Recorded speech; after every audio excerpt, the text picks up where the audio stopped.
খুব খেয়াল করে শুনবেন, ইয়াকুব নবী বলার জায়গা যেখানে বলা যাবে সেখানে গেলেন।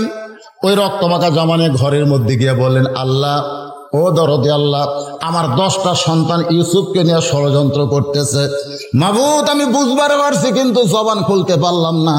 আমি তোমার কাছে বলতেছি, ইউসুফ যেখানেই থাকুক না কেন, তুমি আল্লাহ তারে হেফাজত করো। আপনারা বলেন তো, বাবা যদি সন্তানের জন্য দোয়া করে, আল্লাহ কি দোয়া কবুল করে? এটা কোন বাবা? এটা শ্বশুর আব্বা? কতগুলা বিজাতা আছে, বিজাতা শ্বশুরের সামনে দেখায়, আব্বা আসসালামু আলাইকুম, আব্বা কেমন আছেন, আব্বা আম্মা কেমন আছে। ওরে বাবারে, ওর মতন ভদ্র কেউ নাই। অথচ শালা বাপের সামনে দিয়ে দেয়, কুত্তে গেল না মানুষ গেল, সালাম টালাম কিছু নাই। জোরে কোন কথা দেখছেন? এরকম আছে না নাই? জোরে কোন আছে না নাই? আরে দুনিয়ার সব মানুষকে সালাম দিলে যে সওয়াব হবে, নিজের বাবাকে সালাম দিলে এর চাইতে বেশি সওয়াব আল্লাহ তোমাকে দিয়ে দিবে। বাবার সাথে কথা কয় না, বউ যে কি কান মরা দিছে আর কথা কয় না। আগে ছেলে ভালোই ছিল, কিন্তু বিয়ে করার পর থেকে ওই নষ্ট হয়ে গেছে। এরকম আছে না নাই? জোরে কোন আছে না নাই? দয়াল বাবা কোনো দোয়া করে কাম হবে না। কতগুলো দয়াল বাবার কাছে যায়, বাবা আমার জন্য একটু দোয়া করে বাবা। তাহলে কান সারা জুতের বাড়ি, তোর বাপ মা বাঁচে আছে আছে, তোর বাপ ছাড়া দয়াল বাবার কাছে আসছিস কেন? আল্লাহ কোরআনে বললেন, ওয়াকাযা রাব্বুকা আল্লা তা'বুদু ইল্লা ইয়্যাহু ওয়া বিল ওয়ালিদাইনি ইহসানা। আল্লাহ তাআলা ইউসুফকে হেফাজত করছে, করেনি ভাই? করেনি? কুয়ার মধ্যে ফেলে দিয়েছে, হাত পা বাঁধে। বণিকেরা যাওয়ার সময় পানি পান করবে, পানি পান না করে ইউসুফকে তুলে জোলাইখার কাছে বেচছে। জোলাইখা ইউসুফকে লালন পালন করতেছে। আমি মাগরিবের 3 রাকাত বলতেছি, তাড়াতাড়ি বলা লাগবে, এই জন্য লালন পালন করে এক সময় ইউসুফের চেহারা থেকে জোলাইখা পাগলি হাসা। কে মানে কেবল দাড়ি মুছ গজাচ্ছে, বুঝলেন? হয় হয়, ওই সময় যুবকের তা সুন্দর চেহারা হয়, আর ওই সময় এরা দাড়ি মুছ কামায়। নাবালকের সঙ্গে কিন্তু আপনি এক বিছনায় থাকতে পারবেন না। একটা ছেলে নাবালক, দাড়ি নাই মোছ নাই, অকলিয়ে যদি আপনি এক বিছনায় থাকেন, শয়তান ওয়াসওয়াসা দিবি। শয়তানকে মুখত হাত দিয়ে দেখতো, দাড়ি নেই মোছ নাই, মেয়া মেয়া মনে হবে। এই জন্য বলছে, নাবালক যুবক নিয়ে তুমি এক বিছনায় থাকো না, অন্যায় হতে পারে। এই জন্য আল্লাহ বালেক করার জন্য মুখে দাড়ি মোছ দেয়। আর কতগুলো এটা বোঝে না, ফেলুন জায়গায় দাড়ি মোছকে আমার বাড়ি যাচ্ছে, বউ খালি তাকায় দেখে। যতগুলো মেয়ে মানুষ আমার স্বামীর দিকে তাকায়, ওর মেজাজ খারাপ হয়ে গেছে। আমার স্বামী যদি দাড়ি থাকতো, একটা মেয়েও তাকাতো না। সবাই বলতো এটা চাষারে, তাকে লাভ নেই। কিন্তু দাড়ি মোছ কামাই, বউ দেখতেছে আমার স্বামী তো অনেকের মনোরঞ্জন করতেছে। এই জন্য স্বামী আসার সাথে সাথে বলতেছে, আসো তোমাকে একটা জিনিস দেখায়। বল কি দেখাবা? বল ড্রেসিং টেবিলের সামনে গেছে, যা বলতে, দেখো তোমার মুখ আর আমার মুখ একই মুখ। বউ বলতেছে, আল্লাহ যদি আমার দাড়ি মোছ দিত। স্বামী এই পাগলি, মেয়ে মানুষের কোনোদিন দাড়ি মোছ হয়? বউ এই পাগল, মরদ মানুষ কোনোদিন দাড়ি মোছ চাষা হয়? আপনারা কারা কারা মেয়ে মানুষ হতে ভালোবাসে? তাহলে পাচ্ছেন। আর যদি মর্দানি শক্তি থাকে ভিতরে, মরদের মতন মনে হয়, তাহলে এই দাড়িটা নবীর সুন্নত আমাদের রাখা দরকার আছে না নাই? জোরে কোন আছে না? কেবল ইউসুফের দাড়ি মোছ উঠছে, মিন শারিল ওয়াসওয়াসিল খান্নাস, ভিতরের খান্নাস জোলাইখাকে বলতেছে, ইউসুফ তোর কে হয়? ইউসুফকে পাওয়ার জন্য জোলাইখা লালায়িত হয়ে গেলেন। শেষ পর্যন্ত অন্দর মহলে নিয়ে গেলেন, 10-12টা দরজায় তালা দিয়া। ইউসুফকে লক্ষ্য করে জোলাইখা বলে, ও ইউসুফ, কেউ নাই, সব দরজার তালা মারছি আমি আর তুমি, মন চাইলে তোমার ইচ্ছা মতো আমাকে ভোগ করো। ইউসুফ নবী বললেন, জোলাইখা, দুনিয়ার কেউ যদি দেখতে না পায়, তাহলে আমার আল্লাহ দেখে। ইন্নী আখাফুল্লাহ, নিশ্চয় আমি ভয় করি কাকে? জোলাইখা বলে, লাভ নাই, তুমি যে আল্লাহর ভয় করো, সে আল্লাহ তোমাকে বাঁচাবার পারবে না। ওয়ামান ইয়াতাওয়াক্কাল আলাল্লাহি ফাহুয়া হাসবুহু, আল্লাহর প্রতি ভরসা করে ইউসুফ যখন দরজার দিকে যায়, চাবি ছাড়া প্রত্যেকটা দরজার তালা খুলে যাচ্ছে। ধরে কোন সুবহানাল্লাহ। জোলাইখা দেখলে, এত চেষ্টা করলাম তাও কিছু করতে পারলাম না। ইউসুফ শেষ দরজায় যেই গেছে, জোলাইখা দৌড়ে গিয়ে ইউসুফের পেছনে পাঞ্জাবি এভাবে ধরছে 2 হাত দিয়ে। মনে করছে পাঞ্জাবির মহব্বতে ইউসুফ হয়তো ব্রেক করবে। যার কলিজায় আল্লাহর ভয়, তার কোনদিন পাঞ্জাবির মহব্বত হয়? ইউসুফ যখন ইজ্জত বাঁচানোর জন্য দৌড় মারছে, পিছনের পাঞ্জাবি ছেড়ে গেছে। জুলাইখা দৌড়ে গিয়া রাজ দরবারে বিচারকের সামনে দাঁড়ায় বলে, বিচারকেরা, আমি যাকে ছোটবেলা থেকে লালন পালন করলাম, সে ইউসুফ আজকে আমার নারী নির্যাতন করে আমার ইজ্জতকে হরণ করতে চেয়েছিল। আমি বহু চেষ্টা করে ইউসুফের হাত থেকে আমার ইজ্জত বাঁচাইছি। আমি জুলাইখা ইউসুফের বিচার চাই। সর্বপ্রথম একজন নারী একজন নবীর বিরুদ্ধে নালিশ করেছে। ধরে কোন কথা ঠিক কিনা? তাহলে নবীর বিরুদ্ধে যদি নারীরা নালিশ করতে পারে, তাহলে নায়েবে রাসূলের বিরুদ্ধে করবার পারে না? ধরে কোন পারে কি পারে না? বিচারকরা বলতে, জুলাইখা কোনো টেনশন করেন না, ইউসুফের বিচার হবে, ইউসুফের বিচার হবে। একটু মনোযোগ দিয়ে শোনেন, ইউসুফের বিচার হবে। পরদিন ইউসুফ নবীকে নিয়ে গেছে খোলা ময়দানে। হাজার হাজার মানুষ বিচার দেখতে আইছে। সবাই একই চিন্তা করে, নিমক হারাম মা হইয়া সন্তানের মতন লালন পালন করলো, সেই জুলাইখার ইজ্জত নষ্ট করবার চাই, এই নিমক হারামকে আমরা এক নজর দেখতে যাব। হাজার হাজার মানুষ দেখতে এসে ইউসুফের চেহারার দিকে তাকায় সবাই চমকে উঠছে। এত সুন্দর মানুষ কোনোদিন অন্যায় করতে পারে না। বাংলাদেশের আলেমরা এত সুন্দর, তারাও কোনোদিন অন্যায় করতে পারে না। ধরে কোন ঠিক কিনা? আল্লাহ বলেছেন, ইন্নামা ইয়াখশাল্লাহ মিন ইবাদিহিল উলামা। বান্দা সমূহের ভিতরে আলেম বান্দারাই আল্লাহকে সবচাইতে বেশি ভয় করে। এ তদন্ত বর্তমান সরকারের না, এই তদন্ত হলো আমার আল্লাহর। ধরে কোন ঠিক কিনা? সবাই তাকায় দেখে ইউসুফ মাথা নিচু করে আছে। কি করবে? কি করবে? করার কিছু নাই। বিচারের প্রধান বিচারপতি বলতে, ইউসুফ, যে জুলাইখা তোমার লালন পালন করলো, তুমি তার ইজ্জত নষ্ট করবার চাও, এত বড় নিমক হারাম তুমি কেমনে হইলে? এমন কথা যখন বারবার বিচারক বলতেছে, তাফসীরের মধ্যে আছে 2.5 মাসের একটা ছোট্ট বাচ্চা মায়ের কোল থেকে বলে, হে বিচারকেরা, অভিযোগ করলি, তোমরা বিচার করতেছো, একটাবার তদন্ত করে দেখো দোষীকে। যদি ইউসুফের জামার সামনে ছেড়ে, তাহলে ইউসুফ দোষী। ইউসুফ জোর করে জুলাইখাকে ধরবার চাইছিল, জুলাইখা বাঁচার জন্য ইউসুফের জামার সামনে ছেড়ে দিছে। আর ইউসুফের জামা যদি পিছন দিকে ছেড়ে, তাহলে বুঝবা ইউসুফ নির্দোষী, জুলাইখাই দোষী। তোমরা তদন্ত করে দেখো তো অবস্থা কি। সমস্ত বিচারকেরা তদন্ত করে দেখে ইউসুফের জামার সামনে তো ছেড়েই নেই, বরং একটা ময়লাও পর্যন্ত নাই। পিছন থেকে তাকায় দেখে পাঞ্জাবি ছেড়ে গেছে। সমস্ত বিচারক চোখ বন্ধ করে মনে মনে বলতেছে, ইউসুফ তুমি নির্দোষী, ইউসুফ তুমি নির্দোষী। কিন্তু আমরা জবান খুলবার পারতেছি না, আমরা বর্তমান সরকারের চাপে আছি। বিচারক কয়, ইউসুফ নির্দোষী রে, কিন্তু আমরা মুখ খুলবো কেমনে? কারণ জুলাইখা হলো প্রধানমন্ত্রীর বউ, জুলাইখা হলো প্রধানমন্ত্রীর বউ। এটি যদি জুলাইখা দোষী কই, তাহলে আমাকে বিচারকের পদই থাকবি না। ধরে কোন কথা ঠিক কিনা? সমস্ত বিচারক মাথা নিচু করে বলতেছে মনে মনে, ইউসুফ তুমি নির্দোষী, কিন্তু আমরা চাপে পড়েছি, আমরা কেমনে জবান খুলি? সবাই যখন চুপ করে আছে, আজিজ মিশর বলে, রে বিচারকেরা তদন্ত করার রিপোর্ট দাও।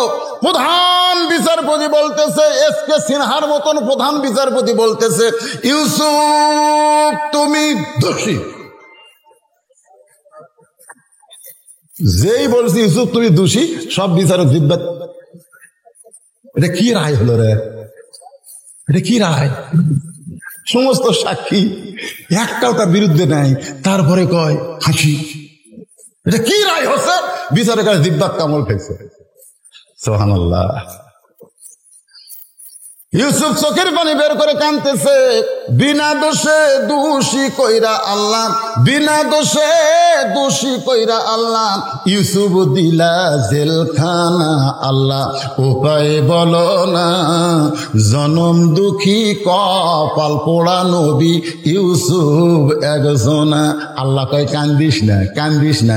জেলের মধ্যে বিনা দোষীরে ঢুকাইলে তার দোষ প্রচার হবে না, বরং তার প্রশংসা হবে। ইউসুফ রে, একটাবার জেলে যা, আগে ওয়াজ করলে 50,000 হতো, আর বার হয়ে যদি তুমি ওয়াজ করো আমির হামজা, 5 লক্ষ মানুষ হবে। ধরে কোন কথা ঠিক না? দোষী না রে, বিনা দোষীকে দোষী বানায়, শোনেন, বিনা দোষীকে দোষী বানায় জেলখানার মধ্যে দিলে দিন দিন তার দাম বাড়ে না কমে? হ্যাঁ জোরে কোন বাড়ে না কবে? 50 বছর কোরআনের তাফসীর করে হুজুর এখন জেলখানায়। আগে যদি 5 লক্ষ মানুষ হতো, এখন 50 লক্ষ মানুষ হবে। বাংলার এমন কোন জায়গা নাই যে হুজুরের মাহফিলে লোক ধরবে। নারী নির্যাতন করতে, মানুষ খুন করতে ছাড়িয়ে দাও, জনগণ পিঠা মারুক। ছাড়িয়ে দিয়ে দেখো তো পিঠা মারে না হাতের সাথে হাত লাগানোর জন্য। যে হাতে হ্যান্ডকাপ লাগাচ্ছে মামুনুল হকের, সে হাতের সাথে হাত লাগানোর জন্য হাজার হাজার যুবক রাস্তার দাঁড়া থাকে, আর সে হাতে হ্যান্ডকাপ লাগাচ্ছে। চোর ডাকাত হাসে আর কয়, হাই হাই এমন একটা দেশে ভাই আমরা মুক্ত হতে বেড়াই, আর বলে হ্যান্ডকাপ লাগে ঘরে। ইউসুফ জেলখানার মধ্যে ঢুকলেন। মাগরিবের 3 রাকাত নামাজ কেমনে পাইলাম, এটা বোঝানোর জন্য বলতেছে, একটু মনোযোগ দেন। জেলখানা থেকে এক সময় ইউসুফ নবী মুক্ত হলো। শুধু মুক্ত হলো না, এক সময় মিশরের খাদ্যমন্ত্রী, এক সময় মিশরের প্রেসিডেন্ট হয়ে গেল। জোরে কারণ সুবহানাল্লাহ। যে 10 জন কুয়ার মধ্যে ফেলা দিয়েছিল 10 ভাই, আর আবার ইউসুফ নবীর কাছে গেছে, যা বলতেছে, মহামান্য রাষ্ট্রপতি, আমরা হলাম কেনান দেশে ইয়াকুব নবীর সন্তান, আমরা আপনার কাছে একটু সাহায্য চাই। ইউসুফ মনে মনে কয়, কে রে, এরাই তো 10 জন, এই 10টাই তো আমার হাত পাও বান্ধে কুয়ার মধ্যে ফেলা দিছে, এরাই তো 10 জন। মন বলতেছে লাগা, এখন তো র্যাব আছে, পুলিশ আছে, লাগা এই 10টা বান্ধে মর মাদে। এটা বলতেছে মন। সুবহানাল্লাহ। আর ঈমান বলতেছে 42 বছর আগেকার কথা মনে করে কি হলো। 42 বছর আগে, কারণ বিয়ের দিনই বউকে সন্দেহ হয়েছে। এখন বাসর রাত্রে বউয়েরা গাও হাত দিবার যায়, খালি সন্দেহ করে, এত সুন্দরী বউ, বিয়ের আগে হয়তো প্রেম টেম করছে। বউকে সন্দেহ করে বউয়ের গাও তার হাত দেয় না। বারান্দার ঘুরতেছে, বাবা কয়কারি ঘুরিস কে, এত সুন্দর বউ তোর বিয়ে হলো, তুই ঘুরিস কারে? বলতেছে, আব্বা আমার মনে হয় বউ বিয়ার আগে প্রেম করছে। বাপ কয়, মনে হয় বিয়ার আগে প্রেম করছে, করুক, বিয়ার পরে যান না করে সেই চেষ্টা করছে। এই পাগল, বিয়ার আগে যা করছে করছে, বিয়ার পরে যার প্রেম না করে যা। বাপ মার কথা মতো বউলে সংসার করছে। 42 বছর পরে বাপ মা মরিছে। মরার পরে ওই পুরানো ব্যারাম আবার মাথা চালা দিছে, আবার মাথা চালা দিছে। ওই বইয়ের ঘরে যায় বলতে, তুমি তালাক। বউ বলতেছে, বুড়ি বয়সে তালাক কিসের? বিয়ার আগে প্রেম করছো। তো বিয়ার আগে প্রেম করছি, বিয়ার রাতেই তালাক দেন। এত বছর পর সন্তান হয়ে গেল, লাতিলুৎকুর হয়ে গেল, এখন আবার এই পাকলা বেড়া মাথা তুললো দেন। আমি বললাম, স্বাধীনতার যুদ্ধের পরে যুদ্ধ অপরাধী তালাক দাও, জোরে কোন কথা ঠিক কিনা? সবগুলো ফাঁসি দাও, তাদেরগুলো সংসার করে 42 বছর পরে তোমাকে মাথাতে পুরানো বেড়াম উঠলো কেন? জোরে কোন কথা ঠিক কিনা? হায় হায়, যে শালারা ভোট পায় না, বিনা ভোটে মন্ত্রী, এরাই কিন্তু এটা চাঙ্গা করে দিয়েছে। জোরে কোন কথা ঠিক কিনা? 42 বছর পরে পুরান কথার মনে করিস না। এরা যদি কুয়ার মধ্যে ফাইলা না দিত, তুই আজকে মিশরের প্রেসিডেন্ট হওয়ার পারতি না। ইউসুফ রে, ভুলে যা, ভুলে যা। যদি গভীর রাত্রে নবী হিজরত করে মদিনায় না আসতো, তাহলে মক্কা বিজয় হতো না। জোরে কোন কথা ঠিক কিনা? মসজিদকে উপলক্ষ করে আজকের মাহফিল, ঠিক কিনা বলেন? আসলে ইসলামের শুরুতে মসজিদ কেন্দ্রিক সব কিছু হইতো, মসজিদকে লক্ষ্য করে সব কিছু হয়েছে ইসলামের শুরুতে। অর্ধ পৃথিবীর খলিফা হযরত ওমর মসজিদের মেম্বরে বসে অর্ধ পৃথিবী পরিচালনা করেছেন, বলেন সুবহানাল্লাহ। সেই সময় একটা নিয়ম ছিল, যিনি ক্ষমতার আহরণে বসবেন তার প্রথম দায়িত্ব হলো মসজিদের ইমামতি করতে হবে। সুবহানাল্লাহ বলেন। বর্তমান 90% মুসলমানের বাংলাদেশে অনেক নেতারা নামাজ পড়ে, কিন্তু নামাজ পড়াবার পারে না, ঠিক কিনা বলেন? পড়ান দুইটা কি এক? দুইটা এক না।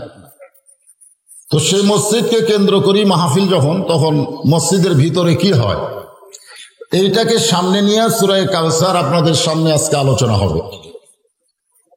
আল্লাহ তাআলা এই সূরা কাউসার যখন আমাদের নবীর উপরে নাজিল করতেছেন, যাকে বলা হয় শানে নজুল।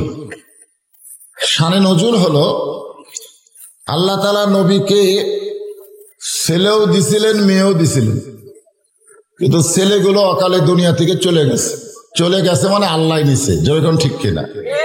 কিন্তু মেয়েগুলোকে আল্লাহ তাআলা কিছুদিন হায়াত দিয়েছিলেন। এতে করে মক্কার লোকেরা বলা বলি করলো যে আব্দুল্লাহর এতিম বলা মুসলমানের নবী যখন চলে যাবে, তখন সাথে সাথে সব শেষ হয়ে যাবে। তারা বলতো আফতার মানে ল্যাস কাটা, যে মেয়েরা আছে ছেলেরা নাই, তাহলে তার বংশ বুনিয়াদ রক্ষা হবে কেমনে?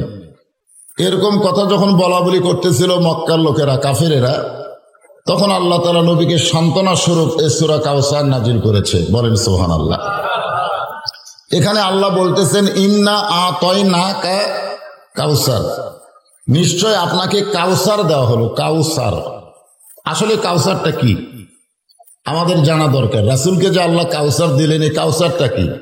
সমস্ত তাফসীরকারক তাফসীর করেছেন, কাউসার এমন একটা পেয়ালা যেটা পান করে কেউ যদি জাহান্নামেও যায়, আল্লাহ জাহান্নামকে জান্নাত বানায় দিবে।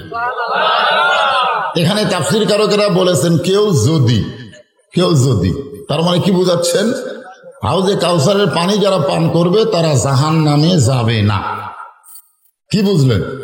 যদি যায়, তাহলে জাহান্নামকে আল্লাহ কি বানায় দিবে? জান্নাত বানায় দিবে। তো এখন এই কাউসারটা আল্লাহ দিবেন কাকে? নবীকে। ধরে বলেন কাকে? নবীকে দিবেন। আমাদের নবী সম্পর্কে আল্লাহ বলেছেন ওয়ামা আরসালনাকা ইল্লা রাহমাতাল লিল আলামিন। আল্লাহ বলতেছেন আপনাকে আমি গোটা বিশ্ব জগতের জন্য রহমত স্বরূপ প্রেরণ করলাম। সাহাবীরা চিন্তা করলো হাসরের কঠিন দিনে হাসর হবে তামার সানি, উম্মত বলবেন পানি পানি। সেই হাসরের কঠিন দিনে নবী বিনে পানি দেওয়ার সাধ্য কারো নাই। সেই পানিটা হলো হাউজে কাউসারের পানি। ধরে খান সুবহানাল্লাহ। যে নবীকে তায়েফেরা পাথর মারলেন, নবী তাদের জন্য গড় দোয়া না করে বরং তাদের হেদায়েতের দোয়া করেছেন, জান্নাতের দোয়া করেছেন।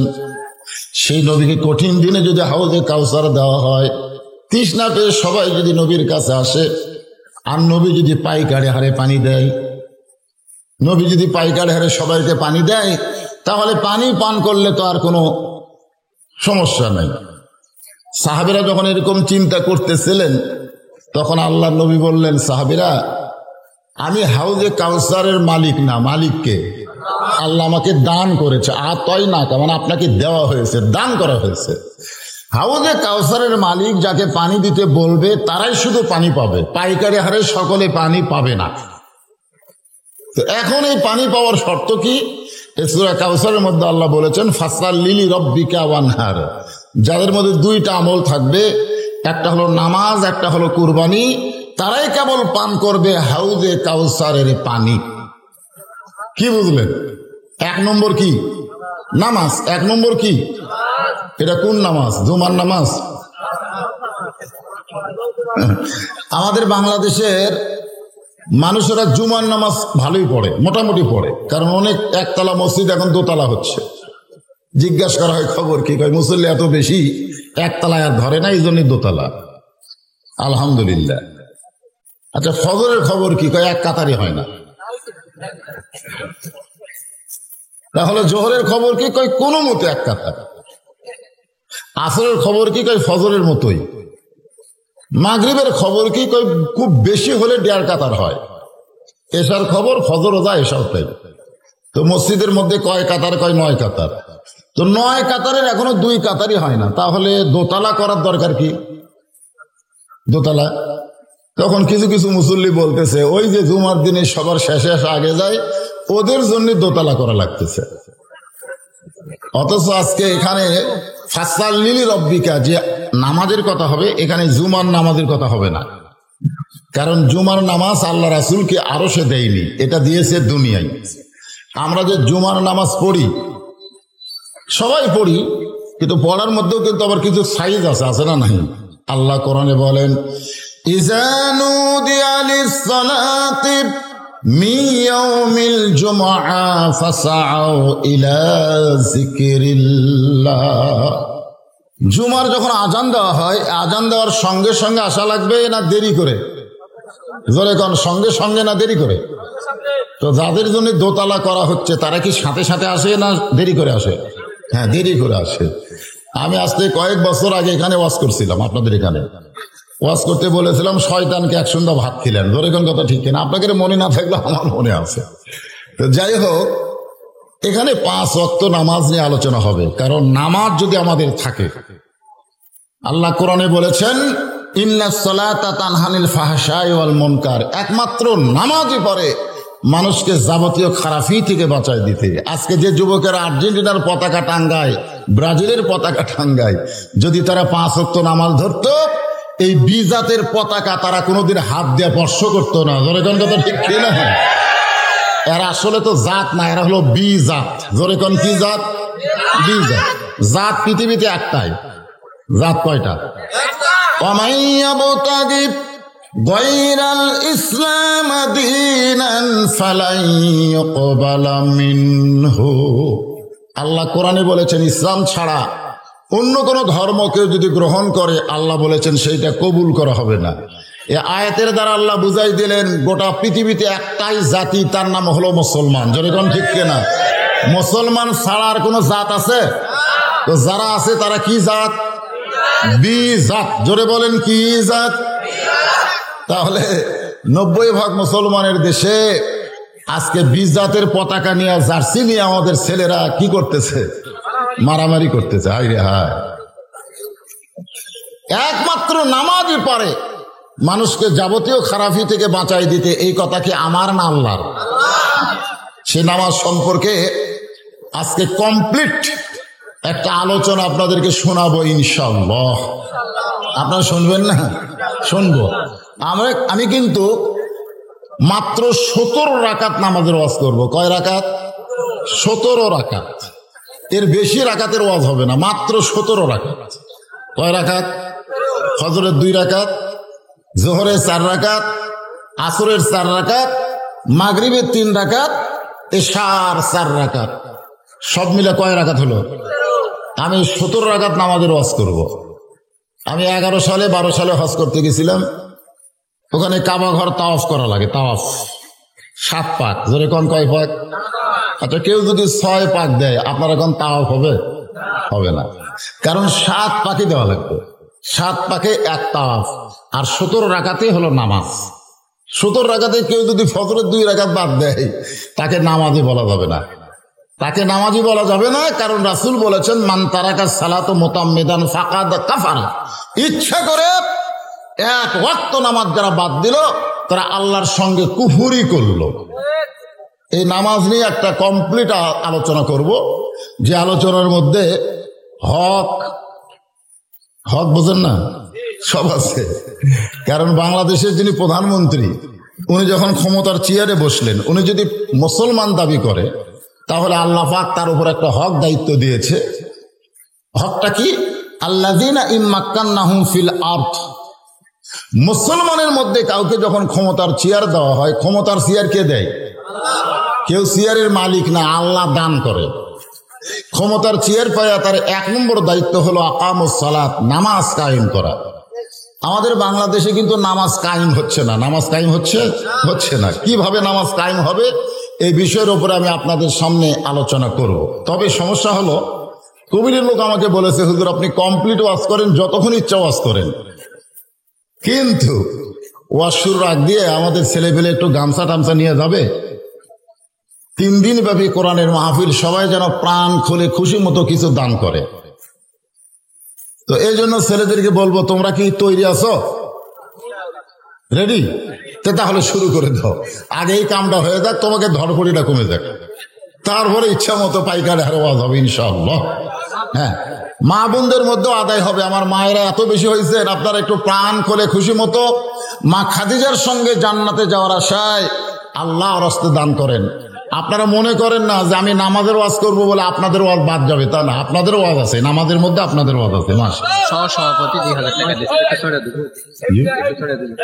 ঠিক হচ্ছে না? ঠিক আছে।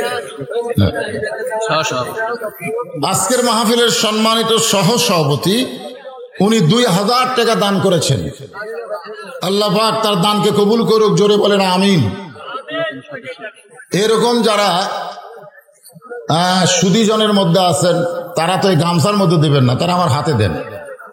আর এখানে সদস্য এখানে অনেকগুলো সদস্য আছে। আপনার যদি কেউ সদস্য হতে চান, আমি বলবো কোরআনের মাহফিলের সদস্য মানে তারা জান্নাতের সদস্য। বলেন সুবহানাল্লাহ।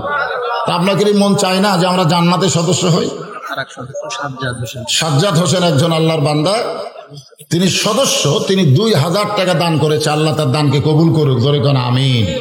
সবাই একটু জোরে সরে বল আল্লাহুম্মা আমিন। কে রে ব্যাগ ধরতে এরা মাঝখানে চলে গেল, তার মানে কি? ব্যাগ নিয়ে দৌড়াদৌড়ি করলে হবে না তো, সবার পকেট থেকে টাকা বার করার একটা সুযোগ দেওয়া লাগবে। হ্যাঁ, আপনারা সবাই দিবেন, যেটা দিবেন বিশ্বাস করেন এইটা আপনাদের নামে আল্লাহ জান্নাতের ব্যাংকে অ্যাকাউন্ট খুলবে। কারণ আপনারা দান করতেছেন কোথায়? আল্লাহর ঘরে। আল্লাহর ঘর, কেউ যদি আল্লাহর ঘর তৈরি করতে সহযোগিতা করে, আল্লাহ তাকে জান্নাতে একটা ঘর বানায় দেয়। জোরে কোন সুবহানাল্লাহ। লিল্লাহে তাকবীর। জনাব মামুনুর রশিদ মামুন সাহেব, উনি সম্মানিত অতিথির মধ্যে একজন। তিনি 5000 টাকা নগদে দান করেছে। আল্লাহ তার দান কবুল করুক। জোরে কোন আমিন। সবাই বলে আল্লাহুম্মা আমিন। উনি মনে হয় একটা ব্যবসা করে, তাই না? হ্যাঁ, ব্যবসার নামটা বলে দিই। জামিলা কসমেটিক, প্রসাদপুর বাজার, মান্দা, নওগাঁ। ঈদ ব্যবসা না, জামিলা কসমেটিক। হ্যাঁ, আল্লাহ তার ব্যবসার মধ্যে বরকত দেখ। জোরে কোন আমিন। বেশি বেশি দান করতে পারুক। সবাই বলে আমিন। বাপ মা কবরের কাছে, যারা কবরে চলে গেছে, আল্লাহ তাদের কবরকে জান্নাত বানিয়ে দেখ। জোরে কোন আমিন। আদায় শেষ। কয় মিনিট লাগলো? আর কোনো টেনশন আছে? কমিটির লোকের আর কোনো টেনশন নাই, কারণ ওরা খালি সবসময় টেনশন করে যে হুজুর তো অসুস্থ, কতক্ষণ ওয়াজ চলবে, লাস্টে আদায় শুরু করলে সব উঠে দৌড় দিবে। আসলে আপনাদের মান্দাতে একটা বদ অভ্যাস হলো, টাকা চালিয়ে দৌড় দেয়। একজন বেয়ানামি, নাম বলবে না, 5000 টাকা দিয়ে দেওয়া চাই। আমরা তো নাম চাই না, আমরা চাই টাকা। বলবেন ঠিক কিনা? যিনি দিয়েছেন ওনার নাম আল্লাহ জানেন। জানি কি জানে না? প্রকাশ্যে দানের চাইতে গোপনে দান করা অনেক উত্তম।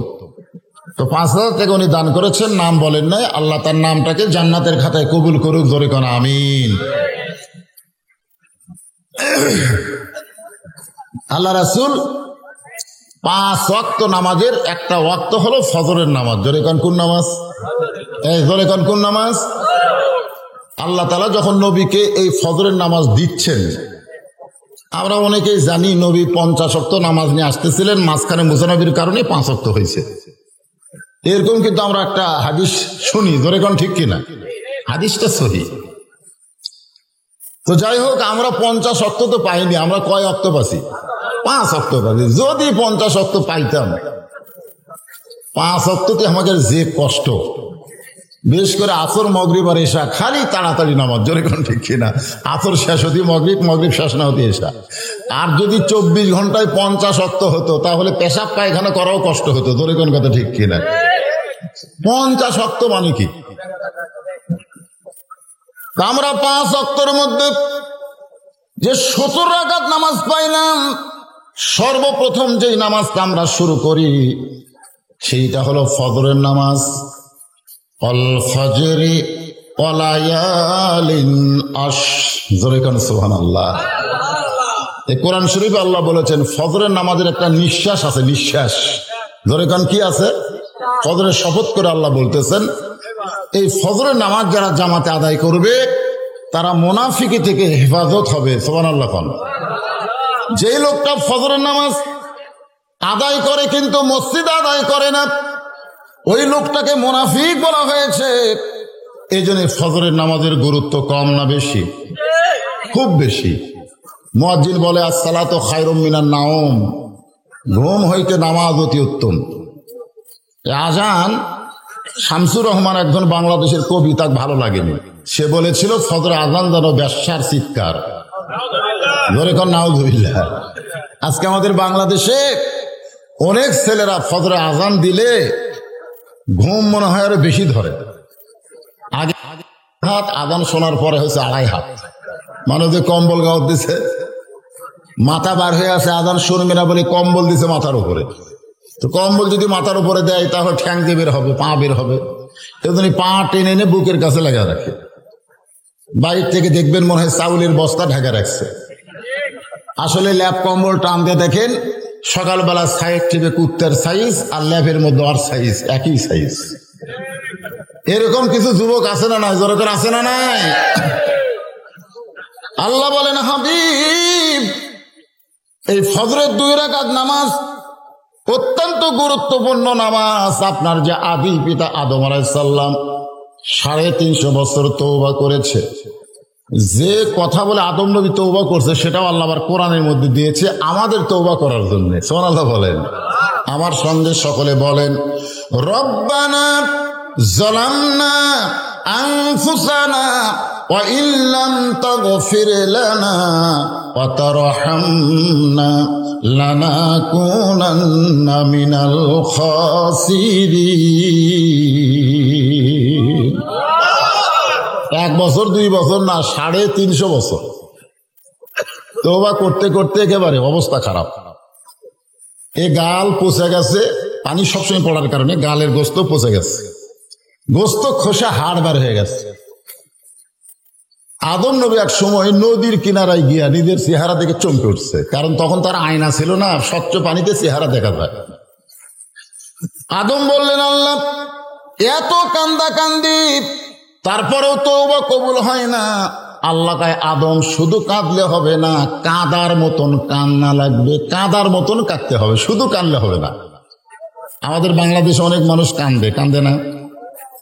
একজন লোক গজল গাচ্ছে আর কাঁদতেছে, ইব্রাহিম কান্দে অগ্নি কুণ্ডে, ইসমাইল কান্দে সুরির তলে, বনবাসে পৈরারে কান্দে বিবি হাজেরা রে, আল্লাহ কানতে পারি না। এই বলতেছে আর খালি চোখ দিয়ে পানি পড়তেছে। ফেরেশতা বলে, আল্লাহ তোমার বান্দা যে হারে কানতেছে এর রেজাল্ট কি? আল্লাহ বলতেছে, এর রেজাল্ট হলো জাহান্নাম। আর রেজাল্ট কি? জাহান্নাম। ফেরেশতা কয়, এত কান্দা কান্দে তাও জাহান্নাম কেন? আল্লাহ বলতেছে, নবীর শানে মিথ্যা কথা বলতেছে আর কানতেছে। ইব্রাহিম নবী অগ্নিকুণ্ডে পড়েইনি, তাহলে কানবে কখন? ইসমাইল নবী সুরির তলে যায়নি, তাহলে কানবে কখন? আর হাজরা তো বনবাস হয়নি। এটা হলো আল্লাহর হুকুম। জোরে কোন ঠিক কিনা? হাজরা কি কানছে নাকি? ইব্রাহিম কি কানছে নাকি?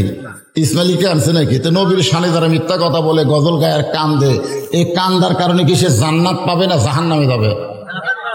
হ্যাঁ, আমাদের অনেক লোক কান্দে, খুব কান্দে। তো শুধু কানলে হবে না, কাঁদার মতন কানতে হবে। আর্জেন্টিনা হেরে গেল সৌদি আরবের কাছে, আমাকে এলাকার এক ছেলে পতাকাও পুড়তেছে, জার্সিও পুড়তেছে। আমি বললাম, পতাকা জার্সি পুড়িস কেন?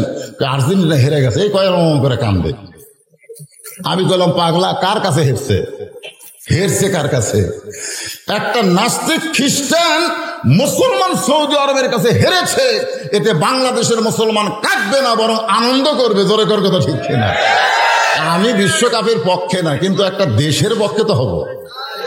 সৌদি আরবকে আমরা পক্ষে না? সৌদি আরব পক্ষে কি পক্ষে না? সৌদি আরব জিতে গেছে, তুই কান্দিস কেন? আপনার বলেন তো, এই চোখের পানি ওই জান্নাতে যাবে না জাহান্নামে যাবে? আল্লাহ কয়, আদম শুধু কাঁদলে হবে না, কাঁদার মতন কাঁদতে হবে। সঙ্গে সঙ্গে আদম নবী কাঁদা বন্ধ করে দিয়ে কান্নার সাগরের মধ্যে ঢুইকে দেখে জান্নাতের দরজায় লেখা আছে, লা ইলাহা ইল্লাল্লাহু মুহাম্মাদুর রাসূলুল্লাহ। আদম বলতেছে, আল্লাহ পাইছি। আল্লাহ কয়, কি পাইছিস রে? বলে, 350 বছর লা ইলাহা ইল্লাল্লাহর কাছে কানছি, কাম হয়নি। মুহাম্মদ রাসূলের ওসিলায় একটু কানবার চাই। আল্লাহ বলে, আর কান্দিস না, তোর তওবা কবুল করে নিলাম। সঙ্গে সঙ্গে আদম নবীর শুকরিয়া তান 2 রাকাত নামাজ আদায় করে। আল্লাহ বলে, হাবিব আদম নবীর ওই 2 রাকাত নামাজ আমি আল্লাহর এতই ভালো লাগছে, আপনার উম্মতের জন্য ফজরের 2 রাকাত ফরজ হিসাবে দিয়ে দিলাম। আপনার উম্মতেরা ফজরের 2 রাকাত ফরজ নামাজ যখন জামাতের সঙ্গে আদায় করবে, আদম নবীর সমপরিমাণ সওয়াব আমি আল্লাহ দান করে দিব। লিল্লাহি তাকবীর। নবী বললেন, আল্লাহ ফজরের 2 রাকাত ফরজ জামাতে পড়লে আদম নবীর সমপরিমাণ সওয়াব যদি আপনি দেন, আর এই খবর যদি আমার উম্মতের একবার শোনে, আমার বিশ্বাস যারা উম্মত হবে আমার জীবন যাবে, কিন্তু ফজরের নামাজ তারা কোনোদিন ত্যাগ করবে না। খালি ঠিক করলে হবে না। কারা কারা ফজর আদায় করেন? না হাত তুলবার বলতেছে না, হাত তুলবার বলে আমি বিব্রত হব না। এমন একটা বাংলাদেশ যেখানে তাকবীর দিলেও মানুষ বিব্রত হয়। দরকার কথা ঠিক কিনা? সুবহানাল্লাহ। নবী বলেন, আল্লাহ যোহরের 4 রাকাত ফরজ আদায় করলে আপনি আমার উম্মতের প্রতি কেমন খুশি হবেন? আল্লাহ বলে, হাবিব আপনার জাতির পিতা, আমাদের নবীর জাতির পিতা, আমাদেরও জাতির পিতা। আসলে পিতা একজন, প্রত্যেক বিষয়ে পিতা একজন। আদি পিতা কয়জন? জাতির পিতা কয়জন? জন্ম দেওয়া পিতা কয়জন? কেউ যদি বলে আমার 2 বাপে জন্ম দিছে, বুঝবেন তার জন্মে ভেজাল আছে। কেউ যদি বলে আমার জাতির পিতা 2টা, বুঝবেন তার মুসলিম জাতিতে ভেজাল আছে। ধরে কোন কথা ঠিক কিনা? এই জন্যে প্রত্যেক বিষয়ে পিতা কয়জন? এটা কি আমার কথা না আল্লাহর কথা?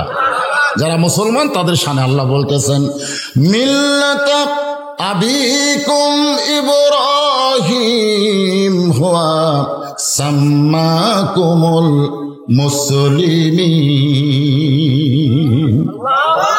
চড়কের উপরে বসে কাঁদতেছে, চড়কে, আর বাবা আজও রশি ধরে টানতেছে। আল্লাহ বলতেছেন জিব্রাইলকে, লিয়াবলুয়াকুম আইয়ুকুম আহসানু আমালা, ইব্রাহিমের সুন্দর আমলের পরীক্ষা করো। ফেরেশতা জিব্রাইল বলে, আল্লাহ এই সময় পরীক্ষা? আল্লাহ বলে, আমি যা কই তাই শোনো। ফেরেশতা জিব্রাইল এসে ইব্রাহিম নবীকে, আমাদের জাতির পিতাকে পরীক্ষা করতেছে। এই জাতির পিতার সন্তানেরা একটু শোনেন। আল্লাহ নবী ইব্রাহিম, আপনি যদি চান, আল্লাহ আমাকে 600 পাখা দিয়েছে, 600। একটা পাখার বাতাস দিব, আগুনের চুলা সাগরের যে নিবে যাবে। আমাদের জাতির পিতা কি বললেন? আমাদের জাতির পিতার সন্তানকেও বলা হয়েছে, যদি আপনি চান তাহলে রাষ্ট্রপতির কাছে দরখাস্ত লেখেন, রাষ্ট্রপতি দয়া করলে আপনার ফাঁসির দণ্ড মওকুফ হবে। ধরে কোন কথা ঠিক কিনা? উকিল কিন্তু বলেছিল। জাতির পিতার সন্তান তখন কি বলেছে?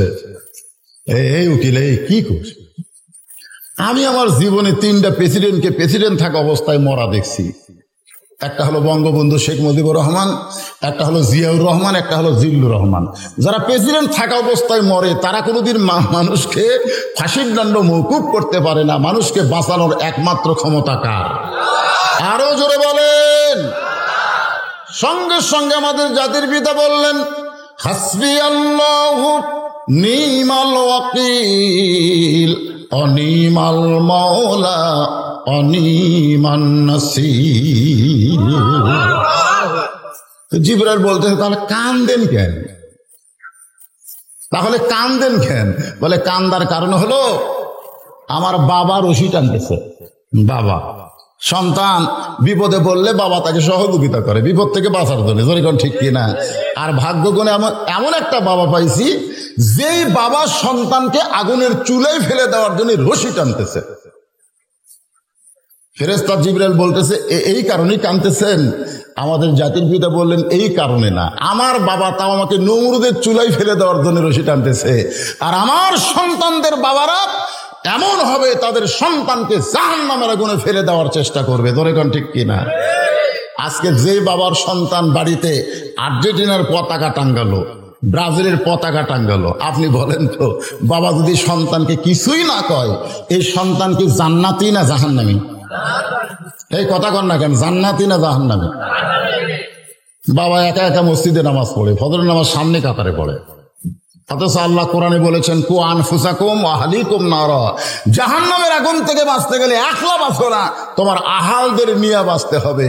যেই বাবা নিজে নামাজ পড়ে, সন্তান নামাজ পড়ে না, নামাজ না পড়ার কারণে সন্তানকে কিছুই বলে না, ওই বাবা আজরের চাইতেও খারাপ বাবা। ধরে কোন কথা ঠিক কিনা? কেন আজর চাচ্ছে তার সন্তান নমরুদ চুলাই পড়ুক, আর আমাদের বাবারা চাচ্ছে সন্তানগুলো জাহান্নামে যাক। আজকে অনেক বাবা আছে, তার মেয়ে দেখেন বেপর্দা হয়ে রাস্তায় ঘুরতেছে, আছে না নাই? ধরে কেন আছে না নাই? বাবা কিছুই কয় না, বাবা কিছুই কয় না। এই বাবা তো সন্তানকে জাহান্নামে নিয়ে যাওয়ার চেষ্টা করতেছে। আগুনের চুলার মধ্যে পড়ে গেল, কুলনা ইয়া নারু কুনি বারদাও ওয়া সালামান আলা ইব্রাহিম। আগুনের চুনায় শান্তিদায়ক দেখার সঙ্গে সঙ্গে শুকরিয়া খান ইব্রাহিম নবী 4 রাকাত নামাজ আদায় করে। ওই 4 রাকাত নামাজ আল্লাহর এতই ভালো লাগে, আল্লাহ ডাক দেয় বলে, হাবিব গো, ইব্রাহিম নবীর 4 রাকাত নামাজ আমি যত্ন করে রাইখা দিয়েছি, আজকে আপনার উম্মতের জন্য জোহরের 4 রাকাত ফরজ হিসাবে দিয়ে দিলাম। আপনার উম্মতেরা জোহরের 4 রাকাত নামাজ যখন জামাতের সঙ্গে আদায় করবে, ইব্রাহিম নবীর সমপরিমাণ সওয়াব আমি আল্লাহ খুশি হইয়া দিয়া দিব। লিল্লাহে তাকবীর।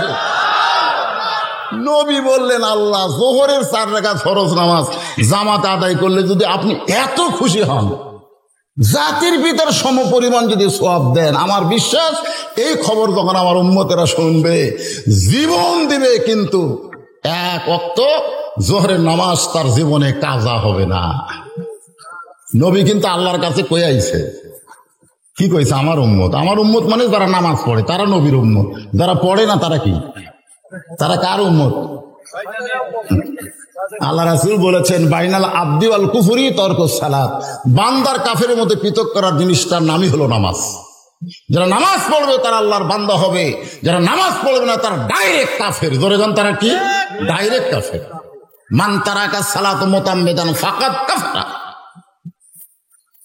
মসজিদের উন্নয়ন কল্পে মাহফিল, মসজিদের উদ্যোগে মাহফিল, নামাজের খবর কি? আসরের 4 রাকাত ফরজ নামাজ নবী ডাকদা বলেন, আল্লাহ আসরের 4 রাকাত ফরজ আদায় করলে আমার উম্মতের প্রতি আপনি কেমন খুশি হবেন? আল্লাহ বলে, হাবিব, আপনার উপর যেই কিতাব নাজিল করেছি এই কিতাবের মধ্যে সবচাইতে বেশি যাকে নিয়ে আলোচনা তার নাম হলো মূসা কালিমুল্লাহ। ধরে খান সুবহানাল্লাহ। মূসা কালিমুল্লাহর বহু আজ আপনারা শুনছেন, খুব চালাক। একদিন আল্লাহকে বলতেছে, আল্লাহ আমি মূসা তো জান্নাতে যাবই, আমার সঙ্গে জান্নাতে কে থাকবে? আল্লাহ কয়, মূসা তুমি জান্নাতে যাবাই, এই কথা কেমনে বলো? মূসা বলতেছে, আল্লাহ তুমি কইছো ফাদখুলি ফি ইবাদি ওয়াদখুলি জান্নাতি, যে আমার বান্দা হবে আমি তাকে জান্নাত দিয়ে দেব। আমি তো শুধু বান্দা না, আমি তোমার নবী, এই জন্য আমি জান্নাতি। সুবহানাল্লাহ। আল্লাহ বলতেছে, মূসা তোমার সঙ্গে জান্নাতে কে থাকবে যদি জানতে চাও তাহলে শোনো, অমুক বাজারের একটা কসাইয়ের কথা শুনে মূসা চুম করে কয়, আল্লাহ কত নবী আছে আমার সঙ্গে ঘরে সবসময়, আমার ভাই হারুন, আপনি তো বলতে পারেন যে হারুন তোর সঙ্গে জান্নাতে থাকবে। তো হারুনের কথা না কয়ে কসাইয়ের কথা কন কেন? আল্লাহকে শুনবার চাইলে তাই কইলেন। একটা কসাই মূসা নবীর সঙ্গে জান্নাতে যাবে। একদিন মূসা বললেন, আল্লাহ আপনি হলেন জ্ঞানী, আমি হলাম জ্ঞানী, এছাড়া তো কোনো জ্ঞানী নাই। আল্লাহ বলেন, 2 নদীর মাঝখানে গিয়ে দেখো তোমার চাইতে একজন জ্ঞানী আছে। ধরে কান সুবহানাল্লাহ। এগুলো আমার সাবজেক্ট না, আজকের ওয়াজ না, এগুলো পারলে অন্যদিন কব। কিন্তু আজকে যেটা বলতে চাচ্ছি, আল্লাহর সঙ্গে সব সময় যিনি কথা বলেছেন, কথা বলার যোগ্যতা আল্লাহ দিয়েছেন, তিনি হলেন মূসা কালিমুল্লাহ। একদিন তুর পর্বতের কিনারে গিয়ে বলতেছে, আল্লাহ আল্লাহ আল্লাহ বলতেছে থাম। মূসা থামছে। কিছুক্ষণ পর আল্লাহ বলতেছে, মূসা তোমার খবর কি? মূসা বলতেছে, আলহামদুলিল্লাহ আলহামদুলিল্লাহ। যেরকম আমি বললাম আপনারা কেমন আছেন, আপনারা সবাই কিন্তু বলছেন আলহামদুলিল্লাহ। আপনাদের মধ্যে কেউ একজন বলা দরকার ছিল, হুজুর আপনি কেমন আছেন, এটাও কিন্তু বলা দরকার, ঠিক না? তো মূসা চিন্তা করতেছে, আল্লাহ আমার খবর চাইলো, আমিও আল্লাহর খবর চাই। তো বলতেছে, আল্লাহ আপনার খবর কি? আল্লাহ বলতেছেন, ইযহাব ইলা ফিরাউন ইন্নাহু তাগা। আমি আল্লাহ কেমন আছি যদি জানবার চাও তাহলে ফেরাউনের কাছে যাও। আসরের 4 রাকাত নামাজ কেমনে পাইলাম এটা বুঝানোর জন্য বলতেছি। তো মূসা নবী ফেরাউনের দরবারে গেছে, যা দেখে ফেরাউন জিকির করতেছে, আনা রব্বুকুমুল আলা, আনা রব্বুকুমুল আলা। এর বাংলা অর্থ হলো, সমস্ত রবের উপরে আমি ফেরাউন। আসলে রব কয়জন? আরো জোরে কম। কোরআন শরীফে একটা সূরা আছে, একবার পড়লে 10 পারা কোরআন পড়ার সব পাওয়া যায়। নাম কি? আপনারা বলেন তো, প্রত্যেকটা সূরার নাম কোরআনে আছে না নাই? কুল আউযু রাব্বিন নাস সূরার নাম কি? কুল আউযু বিরাব্বিল ফালাক সূরার নাম কি? তাব্বাত ইয়াদা আবি লাহাব সূরার নাম কি? ইজা জা নাসরুল্লাহ সূরার নাম কি? কুল ইয়া আইয়ুহাল কাফিরুন সূরার নাম কি? কুল হুয়াল্লাহু আহাদ সূরার নাম কি? আমি তো চিন্তা করি কে রে, সব সূরার নাম সূরার মধ্যে আছে, আরে ইখলাস সূরার নাম সূরার মধ্যে নাই। কারণ কি? এই সূরার নাম হওয়া লাগতো সূরা আহাদ, ঠিক কিনা বলেন? কিন্তু সূরা আহাদ না হয়ে ইখলাস কেন হলো? যদি আপনাদের প্রশ্ন করি, আপনারা কি জানেন? না জানলে বলবেন জানি না। জানেন? সবাই এক বাক্যে বলেন জানেন। জানেন? মাশাআল্লাহ। তাহলে আজকে এটা আপনাদের জানান দরকার। একবার বললে আল্লাহ 10 পারা কোরআন পড়ার সওয়াব দেয়। কারণ এখানে রবের কথা আছে না নাই? একজন না কয়জন? সকলে বলেন কুল হু আল্লাহু আহাদ আল্লাহুস সামাদ লাম ইয়ালিদ ওয়া লাম ইউলাদ ওয়া লাম ইয়াকুল লাহু কুফুয়ান আহাদ। তো এখন ফেরাউন বলতেছে আনা রব্বুকুমুল আলা। মুসা চিন্তা করে, এখনই যার সঙ্গে কথা বলে আসলাম, এখনই যার সঙ্গে কথা বলে আসলাম তুর পর্বতে, সেটা কে আর এটা কে? আজকে আমরা যখন কোরআনের হক কথা বলি, আমরা কি আমাদের কথা বলি না আল্লাহর কথা বলি? মনে করেন এখনই আমি সূরা মুলুক পড়ে আসলাম, সূরা মুলুক পড়ে স্টেজে আসলাম, আর একজন আবার কানে কানে বলতে যে হুজুর রাজনীতির অর্জন করেন না। মনে করেন আমি চিন্তা করি এখনই পড়লাম কি, আর এই শালা হয় কি? আমাদের বাংলাদেশে এরকম বক্তাদেরকে বলা হয় কি হয় না? জোরে কোন হয় কি হয় না? হ্যাঁ, তবে মাশাআল্লাহ আপনাদের মান্দায় এটা ব্যতিক্রম। আমি মান্দাতে ওয়াজ করে খুব শান্তি পাই, খুবই শান্তি। এজন্য ঘরে ঘরে আমার ওয়াজ, কোনো টেনশন নাই। কোনো নেতাও কয় না, আওয়ামী লীগ কন বিএনপি কন আর যাই কন, কেউ কয় না যে হুজুর এলালা বাদ দেওয়া ওয়াজ করবে, এ কথা কেউ কয় না। তাবারাকাল্লাযী বিয়াদিহিল মুলকু ওয়া হুয়া আলা কুল্লি শাইইন কাদির। গোটা পৃথিবীর রাজত্ব কর্তৃত্ব মালিকানা কার হাতে? সমস্ত ক্ষমতার মালিককে। মাশাআল্লাহ। এখনই মুসা যার সঙ্গে গল্প করছে সেটা কে?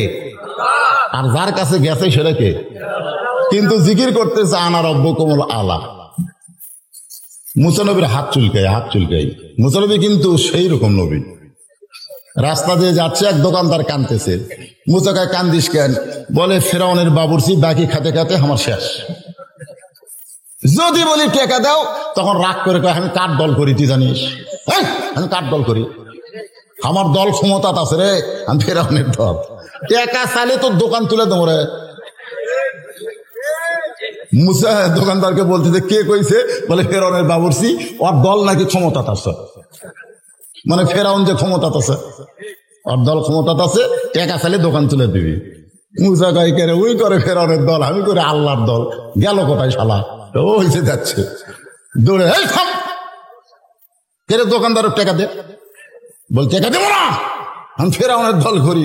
মুসা কয় তুই ফেরাউনের করিস, আমি আল্লাহর করি। মারছে চড়, এক চড়ই মরছে। মারাও সারা, মরাও সারা। মুসা বলতেছে দেখ ফেরাউনের দলের শক্তি দেখ আর আল্লাহর দলের শক্তি দেখ। ধরে কারণ সুবহানাল্লাহ। আজকে আমাদের বাংলাদেশে আল্লাহর দল আছে না নাই? ফেরাউনের দল আছে না নাই? ফেরাউনের দলের কোন শক্তি নাই, খালি মুখ আছে, মাইরে আছে। ধরে কোন কথা ঠিক ছিল? আল্লাহর দলের শক্তি আছে না নাই? কিন্তু শক্তি দেখায় না, দেখার সময় হয় নাই। আল্লাহ চাহে তো সামনে দেখানো হবে। ধরে কোন কথা ঠিক কিনা? মুসা নবী হাত চুলকায়, হাত। আল্লাহ বুঝবার পারছে ওই ফেরাউনে কিছু কবি। আল্লাহ বলেন উদউ ইলা সাবিলি রাব্বিকা বিল হিকমাতি মাউইজাতিল লিল হাসানা। আল্লাহ কয় হে মুসাই, আমি আল্লাহ কেমন আছে এটা দেখার জন্য তো ফেরাউনের কাছে পাঠাইছি, তোকে মারার জন্য পাঠাচ্ছি। মুসা বলতেছে আল্লাহ তাহলে কি করব? আল্লাহ বলতেছে হিকমতের সঙ্গে ফেরাউনকে দাওয়াত দাও। আসরের 4 রাকাত নামাজ কেমনে পাইলাম এটা বোঝানোর জন্য বলতেছি। এবার মুসা নবী হিকমত অবলম্বন, হিকমত মানে কৌশল, হিকমত মানে কি? প্রতিদিন বলে চলো মসজিদে যাই, তুমি কয় তুই নামাজ পড়েও যা, আমি না পড়েও তাই। ডাইরেক্ট ওয়াজ করলে তো হচ্ছে না, চলো ভাই মসজিদে যাই, তুই নামাজ পড়েও যা, আমি না পড়েও তাই। দেখতেছে না হিকমত অবলম্বন করা লাগবে। হিকমত কি? একদিন মান্দা ফেরিঘাটের কাছে পাশে যাক প্রতিদিন নামাজের কথা কয়, পাইছে, হাত ধরে বলতেছে চলো যাই। তখন ঘড়ির দিকে তাকায় বলতেছে এটা তো কোনো নামাজের সময় না রে, এটা তো নামাজের সময় না, কেবল 3:30 বাজে, কোথায় যাবো? বলে ভাই এতদিন নামাজের দাওয়াত দিছি, আজকে চা খাওয়ার দাওয়াত। আপনারা বলেন তো, যাক নামাজের দাওয়াত দিলে রাগ করে, তাক চা খাওয়ার দাওয়াত দিলে কি রাগ করবি? তো চলো ভাই। চা স্টলে বসে বলতেছে নিমকি দে, পেঁয়াজি দে, মিষ্টিতে। এত কেন ভাই? বলে আপনি আমার ভাই না, আপনাকে আমি খাওয়াবো, যা খুশি খান। 30 টাকার আন্দাজ যখন খাওয়া হয়েছে তখন আসরের নামাজের আজান দিয়েছে। কোন নামাজের আজান? আসরের নামাজের আজান দিয়েছে। তো বলতেছে ভাইজান মসজিদে মুয়াজ্জিন ডাকতেছে, আর 10টা মিনিট পরে ডাকলে আরো 10 টাকা খাওয়াতাম, কিন্তু মুয়াজ্জিন তো সময় বুঝা ডাক দিল, তো আপনি এখানে বসে থাকেন, আমি খালি নামাজ পড়ে আসতেছি, আরো 10 টাকা খাওয়াও ভাই, আজকে নিয়ত করছি 40 কিলাম। এই কথা বলে লোকটা মসজিদ দিকে যাইতেই বেনামাজি খপ করে হাত ধরছে, ধরে বলতেছে 1 লাখ কোথায় যাবেন, আমাকে বলবেন না? না না এতদিন বলছি তো, তুমি যে রাগ করো, মেয়ে এতদিন খালি খালি দাওয়াত দিছো, আর আজকে আমাকে খিলেছো, আজ খালি কয়ে দেখো। আরে আল্লাহর জন্য না হোক, তোমার জন্য আসর পড় রে। তুমি কি মনে করছো আমার মধ্যে মানবতা নাই যে আমার জন্য 40 টাকা খরচ করবি আর তার জন্য 1 ওয়াক্ত নামাজ পড়ে পারবো না? তখন মুচকি মুচকি হাসতেছে আর গোপনে আল্লাহ বলতেছে আল্লাহ ডাইরেক্ট কাম হয়নি, আজকে হিকমতে মনে হয় কাম হবে। মসজিদের কাছে যা বলতেছে ভাইজান এতদিন খালি নামাজের কথা বললি, আপনি যে খেপা খেপছেন। তো বলে আজকে আবার কি কথা বলবি? বলে নামাজের আগে ওযু করা লাগবে ভাই। এখন মাঘ মাস, পৌষ মাস, ওযু করা খুব সহজ। বলে ওযু করা লাগবে, বলে যা বলবি তাই শুনবো। ওযু করার পরে বলতেছে ভাইজান এখন মসজিদের মধ্যে ঢুকতে গেলে নিজের ইচ্ছা মতো ঢোকা যাবে না, ডান পায়ে ঢুকতে হবে। লোকটা বলতেছে আমি বামপন্থী দল করি, বামপন্থী দল করি। বামপন্থী দল আপনি বাহিরে করতে পারেন, কিন্তু মসজিদের মধ্যে ঢুকলে বামপন্থী চলবে না, ডানপন্থী হয়ে ঢোকা লাগবে। ধরে কোন কথা ঠিক কিনা? আমাদের বাংলাদেশে ডানপন্থী বামপন্থী আছে না নাই? মসজিদের সঙ্গে যাদের সম্পর্ক, হাসরের ময়দানে আল্লাহ আমল নামা ডান হাতে দিবে, এরা হাসতে হাসতে আল্লাহর জান্নাতে পৌঁছে যাবে। মসজিদের সঙ্গে যাদের সম্পর্ক নাই, আমল নামা তাদেরকে বাম হাতে দিবে, এরা কানতে কানতে জাহান্নামে যাবে। তাহলে সেই মসজিদের সঙ্গে আমাদের সম্পর্ক রাখার দরকার আছে না নাই? ডান পায়ে খালি ঢুকলে হবে না, জবান খুলে একটা দোয়া পড়া লাগবে, আল্লাহুম্মা ইফতাহলি আবওয়াবা রাহমাতিক। দোয়াটা পড়ে লোকটা যেই মসজিদের বারান্দায় ও সামনে কাতারে গিয়ে আল্লাহকে বলতেছে আল্লাহ আমার দায়িত্ব ছিল দাওয়াত দেওয়া, আর তোমার দায়িত্ব হলো হেদায়েত দেওয়া। এতদিন ডাইরেক্ট দাওয়াত দিছি, ও মসজিদে আসে নাই, আজকে হিকমত অবলম্বন করছি, যার কারণে বারান্দা পর্যন্ত আনছি। আল্লাহ আমার দায়িত্ব শেষ, এখন তোমার দায়িত্ব শুরু। আমার দায়িত্ব কি? দাওয়াত দেওয়া। ধরো এখন আমার দায়িত্ব কি? আমি দাওয়াত দিয়ে মসজিদ পর্যন্ত আনছি, এখন তোমার দায়িত্ব হেদায়েত দেওয়া, তুমি কি করবা করো। আল্লাহর দায়িত্ব আল্লাহরে বুঝে দিয়া বান্দা যখন আল্লাহকে বলতেছে, আল্লাহ কয় ঠিক আছে তোর কাম তুই করছিস, এখন আমার কাম আমি করবো। ধরে কোন কথা ঠিক কিনা? আল্লাহ করবে কি করবে না? আমাদের দায়িত্ব হলো প্রত্যেকটা বেনামাজিকে মসজিদের মধ্যে নিয়ে যাওয়া, আর আল্লাহর দায়িত্ব হলো প্রত্যেকটা বেনামাজিকে হেদায়েতের মালা গলায় পরাইয়া দেওয়া। ধরে কোন আল্লাহ পারে কি পারে না? আল্লাহ বলে মুসা ডাইরেক্ট দাওয়াত না দিয়ে হিকমতের সঙ্গে দাওয়াত দে। আসরের 4 রাকাত কেমনে পেলেন? মুসা বলতেছে ও ফেরাউন, আসলে ওর নাম কিন্তু ফেরাউন না, ওর নাম হলো কাবুস। জোরেকার নাম কি? কিন্তু আমরা ফেরাউন হিসেবে চিনি। যেরকম আবু জেহেলের নাম কি? আবু জেহেল। ওর নাম কিন্তু উমর ইবনুল হিশাম। আবু জেহেলের নাম কি? ওমর ইবনুল হিসাম, কিন্তু আমরা চিনি আবু জেহেল। আবু হানিফা রহমতুল্লাহ আলাই, ওনার নাম কি আবু হানিফা? ওনার নাম হলো নোমান ইবনে সাবেত, কিন্তু আমরা বলি আবু হানিফা। এরকম কিছু উপনাম আছে। তো ফেরাউন একটা উপনাম। মুসা বলতে ফেরাউন, আনা রাব্বুকুমুল আলা, তুমি যে সবচাইতে বড় আল্লাহর দাবি করতেছো, তুমি কি খাও? আমি যে আল্লাহর দাওয়াত দেই সে আল্লাহ খাওয়ায়। আমাদের আল্লাহ কি করে? জোরে কন। কেউ যদি বলে 23 সাল দুর্ভিক্ষের বছর, তাহলে আল্লাহ খাওয়ায় এ আয়াতকে অস্বীকার হয়ে যাবি। জোরে কর কথা ঠিক কিনা? আল্লাহ কোরআনে বলেন, ওমা মিন দাব্বাতিন ফিল আরদি ইল্লা আলাল্লাহি রিজকুহা। যে দেশের আসমান দিয়ে পাখি উড়ে যাওয়ার সময় পায়খানা করে, সেই পায়খানা বাংলার মাটিতে পড়ে একটা গাছ হয়ে যায়, সেই দেশে কোনোদিন দুর্ভিক্ষ হবে না। 23 সাল দুর্ভিক্ষর বছর নয়, আমার মনে হয় 23 সাল পরিবর্তনের বছর হবে। পরিবর্তন বোঝেন আপনারা?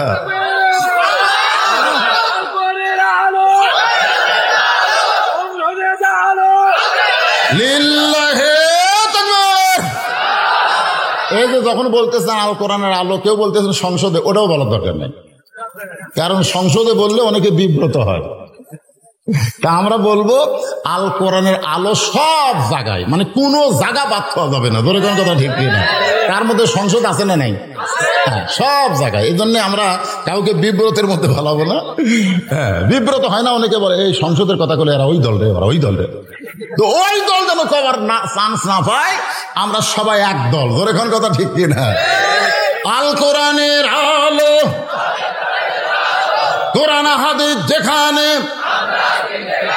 দুনিয়ার মুসলমান লিল্লাহে তাকবীর। আলহামদুলিল্লাহ, স্লোগানটা ঠিক মতো হলো। ও একা একা দিচ্ছে, 2-4 জন দেয়, 2-4 জন দেয় না। শয়তান খুশি হবে, আল্লাহ বেজার হবে। আমরা সকলে আওয়ামী লীগ, বিএনপি, জাতীয় পার্টি যাই করি। আমি এর আগে পাশের মাহফিলে বলেছি যে 3 জন মুসল্লি মসজিদে ঢুকছে, ইমামতি করবে কে? একটা আওয়ামী লীগ, একটা জামাত আর একটা বিএনপি। 3 জন মুসল্লি মিলে কাতার সোদা করতেছে, এখন ইমামতি করবে কে? আওয়ামী লীগ বলতেছে ভাই সারা জীবন পড়ি, ফিরে পড়াবার পারি না। বিএনপি বলতেছে আমি খুব বেশি বার লাকামত পারি, তার বেশি পারি না। আর জামাত বলতেছে আমি পড়ি আবার পড়াই। আওয়ামী লীগ বলতে তাহলে তুই সামনে যা। এখন জামাতকে সামনে দিয়ে 2 জন বলছে দেখতে দেয় তো বিহাবুল ইমাম, ফেরেশতাকে আল্লাহ তাকে দুধ অপরাধী কয়, তাকে ইমাম বানাচ্ছে।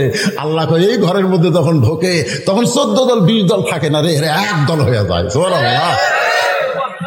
আমি সেই মসজিদের ফাসাল লিলি রব্বিকা নামাজের ওয়াজ করতেছি ভাইজান। হ্যাঁ, একটু মনোযোগ দিয়ে শুনবেন। এখন আসরের নামাজ কেমনে পাইলাম এটা বোঝানোর জন্য বলতেছি। মুসা নবী বলতেছে ফেরাউন, তুমি যে আল্লাহর দাবি করো, তুমি কি খাও? সঙ্গে সঙ্গে ফেরাউনের পাশে একজন মন্ত্রী আছে, তার নাম হলো হামান। ধরে কোনার নাম কি? হামান বলতেছে আমার আল্লাহ খায়। মুসা মুসকি মুসকি হাসতেছে। ফেরাউন হাসার কারণ হলো ওই শালাই তো তোকে নষ্ট করছে। বাংলাদেশে কতগুলো হামান মন্ত্রী আছে যারা জীবনে চেয়ারম্যান হওয়ার পারবে না, বিনা ভোটে এমপি মন্ত্রী হয়ে এর কে তা মোশন হচ্ছে ভাই। ধরে কোন কথা?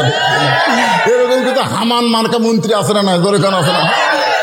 এরা আবার আমাকে নামের তালিকা করে, এরা হুজুরের নামের তালিকা করে। হামানের গোষ্ঠী একটা চেয়ারম্যান হওয়ার ভোট তোর বাংলাদেশে নাই। ধরে কোন কথা ঠিক কি? বিনা ভোটে মন্ত্রী হয়ে মোশন মারতেছিস। হামানের তো কোনো ভোট নাই, ওই ফেরাউনের মুখের দিকে তাকা তাকা প্রধানমন্ত্রী হসা। হামান বলতেছে আমার আল্লাহ খায়। সঙ্গে সঙ্গে মুসা বলতেছে হামান রে, তোর কারণেই ফেরাউন নষ্ট হলো। ফেরাউন এত নষ্ট ছিল না, তুই নষ্ট করছিস। খালি তেল তেলা তেল তেলা তেল তেলা বোঝেন না? তেলাই তেলাই করে করে ফেরাউন শেষ করছে। ফেরাউন কিন্তু এক সময় গভীর রাত্রে মাথার ধামসা বেঁধে আল্লাহর কাছে বলতো, আল্লাহ তুমি তো আল্লাহ, আমি কিছু না, কিন্তু জনগণের কাছে একটা আল্লাহ সাইদি, তুমি বোঝো না? এই কথা কয়ে কয়ে আল্লাহর কাছ থেকে অনেক কিছু সে খুলছে। একটু শোনেন, হামান বলতেছে আমার আল্লাহ খায়। সঙ্গে সঙ্গে মুসা বলতেছে খাইলেই বিপদ, খাওয়াইলে কোনো বিপদ নাই।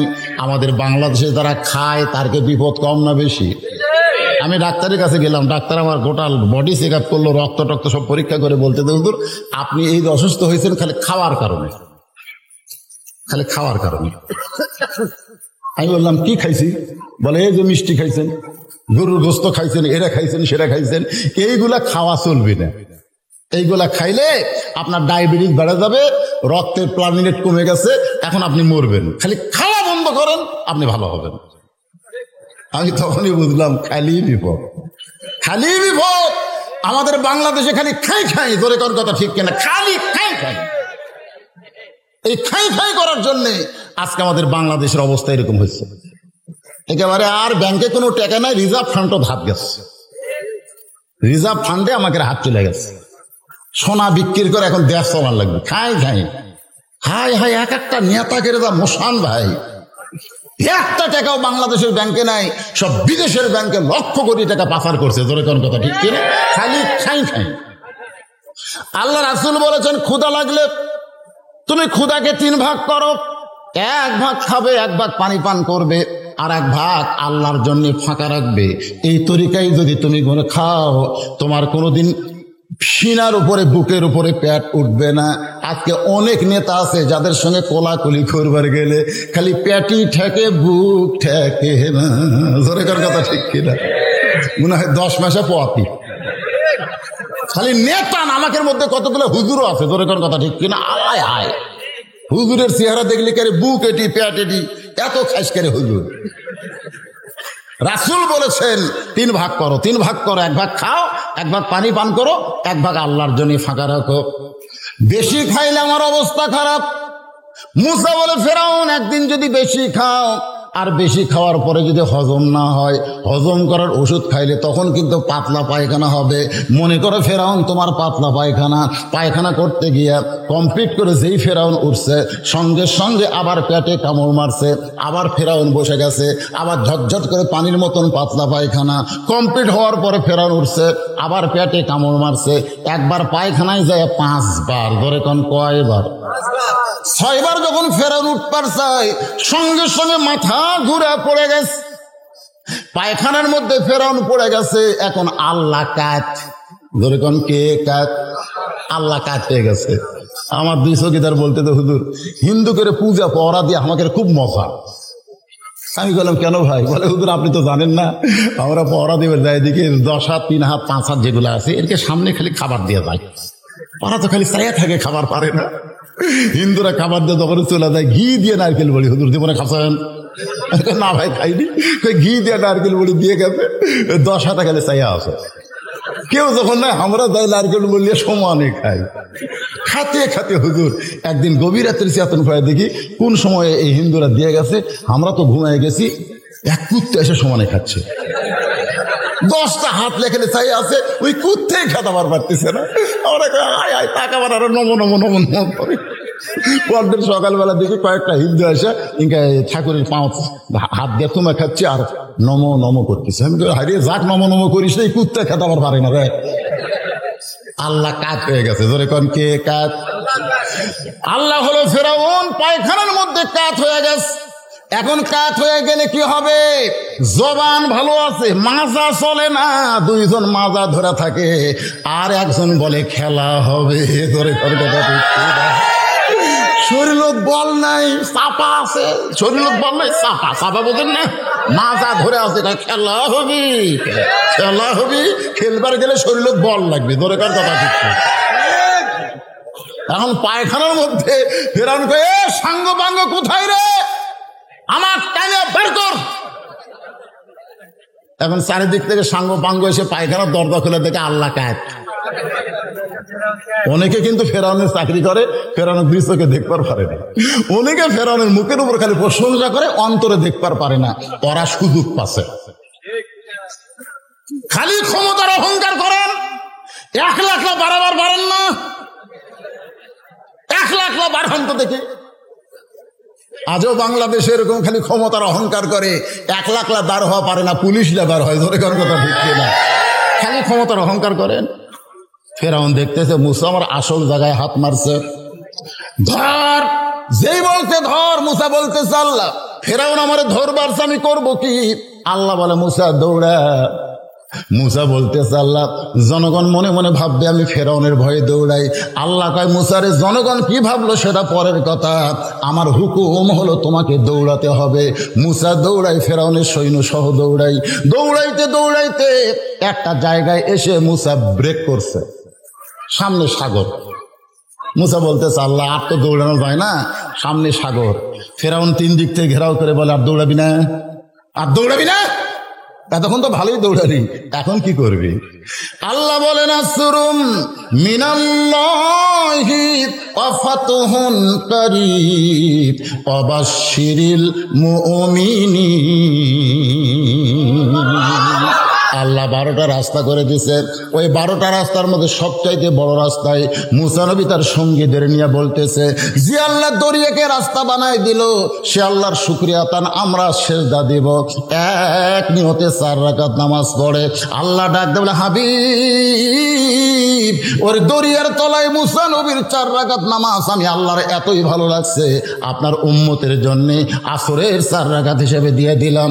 আপনার উম্মতেরা আসরের 4 রাকাত নামাজ যখন জামাতের সঙ্গে আদায় করবে, মুসা নবীর সমপরিমাণ সওয়াব আমি আল্লাহ দিয়া দিব। লিল্লাহি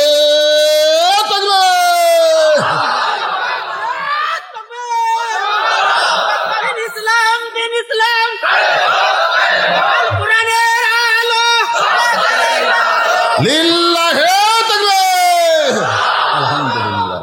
আল্লাহ রাসূল বলতেছে, আল্লাহ এতক্ষণ জোরের মধ্যে ছিলাম, জোর বোঝেন না? ফজর কিন্তু 2 রাকাত হলে কি জোর, জোর আর বেজোর আপনারা বোঝেন না? জোহর 4 রাকাত কি, আসর 4 রাকাত কি, কিন্তু এইবারে যে বেজোর, মাগরিবের 3 রাকাত, এটা কি জোর না বেজোর?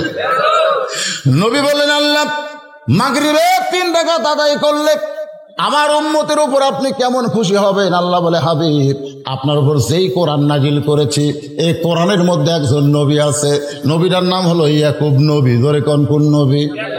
ইয়াকুব নবী নিয়ে একটা গজল আছে, ইয়াকুব নবী বাস করিতেন কেনানে। কেবার এই গজলটা করলে কি গুনাহ হবে? এই যুবকের এই সাদা কালা গান গাও, কাঁচা বাদাম কাঁচা বাদাম, গানটা যদি গজলটা যদি নাও গাবার পারো, হু হু করো, হু হু করো, তাও তো সওয়াব। ইয়াকুব নবী বাস করিতেন কেনানে, সবার চাইতে ভালোবাসতেন ইউসুফকে। আমার মায়েরা এতক্ষণ ধরে চিন্তা করতেছে, কে রে হুজুর আমাকে ওয়াজ করবি না? এই মাগরিবের নামাজের মধ্যে আমাকে মা বোনদের ওয়াজ আছে। ও মায়েরা একটু কান ফেলা শোনেন। মা বাবা আদম থেকে আমাদের নবী পর্যন্ত যত নবী দুনিয়াতে আল্লাহ প্রেরণ করছে, সমস্ত নবীরাই কমপক্ষে 2টা বিয়ে করছে, কমপক্ষে 2টা।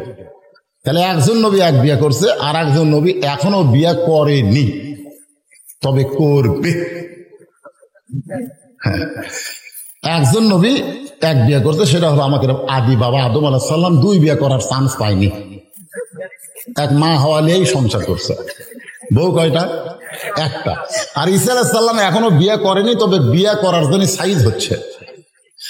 আর এছাড়া যত নবী আল্লাহ দুনিয়াতে পাঠাইছেন, প্রত্যেকটা নবীরা কম পক্ষে 2। এই আমার দিকে খেয়াল করেন, কম পক্ষে কত? 2-এর বেশি বহু আছে, এমনকি 100 বন্ধু আছে। দাউদ নবীর 100 বউ। আর আমাদের জন্য আল্লাহ কোরআনে বলেছে 2টা বিয়ে করো। যেখানে বিয়ার আয়াত আছে সেখানে প্রথম কয়, মনোযোগ দিয়ে শোনেন, 1 বিয়ে আমরা যারা করছি আমরা কিন্তু শান্তি নাই।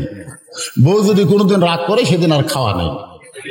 কিন্তু যারা 2 বিয়ে করছে তারকে তার শান্তি ভাই।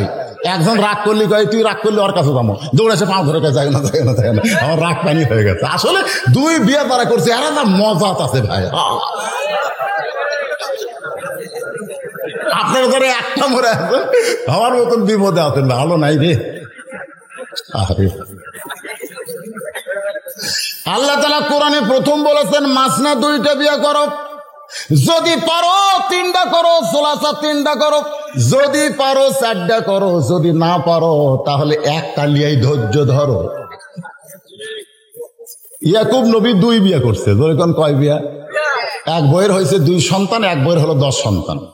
একদিন ইয়াকুব নবী নির্জনে বলতেছে, আল্লাহ, নবী হিসেবে জন্ম দিলাম, আমাকে 12টা সন্তান দিলেন, এই 12টা সন্তানের মধ্যে 2টা ভালো আর 10টা এত খারাপ কেন? আল্লাহ বলতেছে, ইয়াকুব, তুমি হলা বাবা, সন্তান ভালো মন্দ এখানে বাপের কোনো হাত নাই। সন্তান ভালো মন্দ হয় মায়ের কারণে।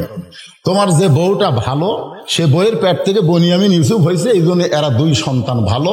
আর তোমার যে বউটা খারাপ, ওর পেট থেকে যে 10টা হয়েছে, এই জন্য এই 10টা খারাপ। খালি খারাপ না, রক্ত মাখা জামা লিয়ে এসে বাপের হাতত দিচ্ছে, দিয়া বলতেছে, মাগরিবের 3 রাকাত শোনেন, রক্ত মাখা জামা নিয়ে খুব বলতেছে, কে রে রক্ত মাখা জামা কেন? বলে, আমরা বহু চেষ্টা করলাম আব্বা, ইউসুফ বাঁচাবার পারিনি।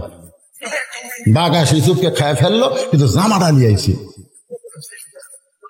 খুব নবী তাকায় দেখে জামাত রক্ত ভরা আছে, একটা জায়গা তো ছিঁড়েনি, ফাটেনি, কেরে বাঘ ধরলে তো জামা ছিঁড়তো। এখন চিন্তা করতেছে, আমার 10 সন্তান ইউসুফ নিয়ে ষড়যন্ত্র করতেছে, কিন্তু এখন জবান খোলা যাবে না, জবান খুললেই বিপদ হবে। জোরে কোন কথা ঠিক কিনা? বর্তমানে আমরাও জবান খুলবার পারতেছি না।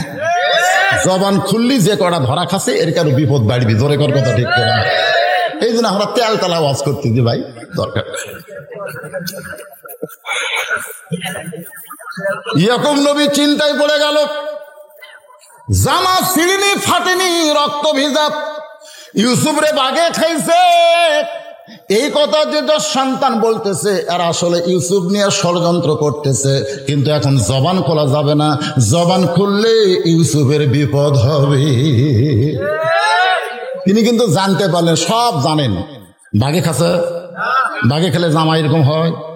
আমরাও জানি, নারী নির্যাতন করেনি, ধর্ষণ করেনি, লুটতারাজ করেনি, এটা আমরাও জানি। তোর কোন কথা ঠিক কিনা? কিন্তু আমরা বলতেছি না, কারণ বললি ইয়াকুব নবী রক্ত কেরে ই আবার এতক্ষণ পড়াশা কি শুরু করলো? এই বাজান, এটা করেন না, ওয়াজের এমন পয়েন্ট আইছি, এখন এটা করা যাবে না। হ্যাঁ বাবা, বস। খুব খেয়াল করে শুনবেন, ইয়াকুব নবী বলার জায়গা যেখানে বলা যাবে সেখানে গেলেন। ওই রক্তমাখা জামানে ঘরের মধ্যে গিয়ে বললেন, আল্লাহ, ও দরদে আল্লাহ, আমার 10টা সন্তান ইউসুফকে নিয়ে ষড়যন্ত্র করতেছে। মাবুদ, আমি বুঝবার পারছি, কিন্তু জবান খুলতে পারলাম না।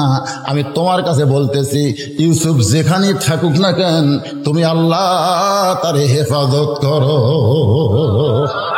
আপনারা বলেন তো, বাবা যদি সন্তানের জন্য দোয়া করে, আল্লাহ কি দোয়া কবুল করে? এটা কোন বাবা? এটা শ্বশুর আব্বা? কতগুলা বিজাতা আছে, বিজাতা শ্বশুরের সামনে দেখে, আব্বা আসসালামু আলাইকুম, আব্বা কেমন আছেন, আব্বা আম্মা কেমন আছে, ওরে বাবারে, ওর মতন ভদ্র কেউ নাই। অথচ শালা বাপের সামনে দিয়ে যায়, কুত্তে গেল না মানুষ গেল, সালাম টালাম কিছু নাই। জোরে কোন কথা দেখছেন? এরকম আছে না নাই? জোরে কোন আছে না নাই? আরে দুনিয়ার সব মানুষকে সালাম দিলে যে সওয়াব হবে, নিজের বাবাকে সালাম দিলে এর চাইতে বেশি সওয়াব আল্লাহ তোমাকে দিয়ে দিবে। বাবার সাথে কথা কয় না, বউ যে কি কান মরা দিছে, আর কথা কয় না। আগে ছেলে ভালোই ছিল, কিন্তু বিয়ে করার পর থেকে ওই নষ্ট হয়ে গেছে। এরকম আছে না নাই? জোরে কোন আছে না নাই? দয়াল বাবা কোনো দোয়া করে কাম হবে না। কতগুলো দয়াল বাবার কাছে যায়, বাবা আমার জন্য একটু দোয়া করে বাবা। তাহলে কাম ছাড়া জুতের বাড়ি, তোর বাপ মা বাঁচে আছে, তোর বাপ ছাড়া দয়াল বাবার কাছে আসছিস কেন? আল্লাহ কোরআনে বললেন, ওয়াকাযা রাব্বুকা আল্লা তা'বুদু ইল্লা ইয়াহু ওয়া বিল ওয়ালিদাইনি ইহসানা। আল্লাহ তাআলা ইউসুফকে হেফাজত করছে, করেনি ভাই? করেনি? কুয়ার মধ্যে ফেলে দিতে, হাত পা বাঁধে, বণিকেরা যাওয়ার সময় পানি পান করবে, পানি পান না করে ইউসুফকে তুলে জোলাইখার কাছে বেচছে। জোলাইখা ইউসুফকে লালন পালন করতেছে। আমি মাগরিবের 3 রাকাত বলতেছি, তাড়াতাড়ি বলা লাগবে, এই জন্য লালন পালন করে এক সময় ইউসুফের চেহারা দিকে জোলাইখা পাগলি হাসা, মানে কেবল দাড়ি মুছ গজাচ্ছে, বুঝলেন? হায় হায়, ওই সময় যুবকের তা সুন্দর চেহারা হয়, আর ওই সময় এরা দাড়ি মুছ কামায়। নাবালকের সঙ্গে কিন্তু আপনি এক বিছনায় থাকতে পারবেন না। একটা ছেলে নাবালক, দাড়ি নাই, মুছ নাই, অকলিয়ে যদি আপনি এক বিছনায় থাকেন, শয়তান ওয়াসওয়াসা দেবী। শয়তানকে মুখত হাত দিয়ে দেখতো, দাড়ি নেই, মুছ নাই, মেয়া মেয়া মনে হবে। এই জন্য বলছে, নাবালক যুবক নিয়ে তুমি এক বিছনায় থাকো না, অন্যায় হতে পারে। এই জন্য আল্লাহ বালেক করার জন্য মুখে দাড়ি মুখ দেয়। আর কতগুলো এটা বোঝে না, ফেলুনের জায়গায় দাড়ি মুখ আমার বাড়ি যাচ্ছে, বউ খালি তাকায় দেখে। যতগুলো মেয়ে মানুষ আমার স্বামীর দিকে তাকায়, ওর মেজাজ খারাপ হয়ে গেছে। আমার স্বামী যদি দাঁড়িয়ে থাকতো একটা মেয়েও তাকাতো না, সবাই বলতো এটা চাষারে, তাকে লাভ নেই।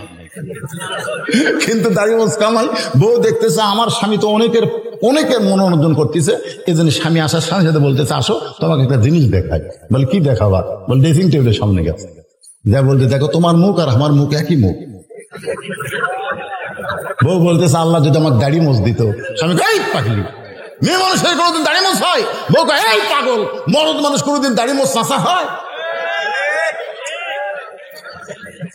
আপনারা কারা কারা মেয়ে মানুষ হতে ভালোবাসে তাহলে পাচ্ছেন। আর যদি মর্দানি শক্তি থাকে ভিতরে, মরদের মতন মনে হয়, তাহলে এই দাড়িটা নবীর সুন্নত আমাদের রাখা দরকার আছে না নাই? জোরে কোন আছে না? কেবল ইউসুফের দাড়ি মোচ উঠছে, মিন শারিল ওয়াসওয়াসিল খান্নাস, ভিতরের খান্নাস জুলাইখাকে বলতেছে ইউসুফ তোর কে হয়? ইউসুফকে পাওয়ার জন্য জুলাইখা লালায়িত হয়ে গেলেন। শেষ পর্যন্ত অন্দর মহলে নিয়ে গেলেন, 10-12টা দরজায় তালা দিয়া। ইউসুফকে লক্ষ্য করে জুলাইখা বলে ও ইউসুফ, কেউ নাই, সব দরজার তালা মারছি আমি আর তুমি, মন চাইলে তোমার ইচ্ছা মতো আমাকে ভোগ করো। ইউসুফ নবী বললেন জুলাইখা দুনিয়ার কেউ যদি দেখতে না পায় তাহলে আমার আল্লাহ দেখে, ইন্নী আখাফুল্লাহ, নিশ্চয় আমি ভয় করি কাকে? জুলাইখা বলে লাভ নাই, তুমি যে আল্লাহর ভয় করো সে আল্লাহ তোমাকে বাঁচাবার পারবে না।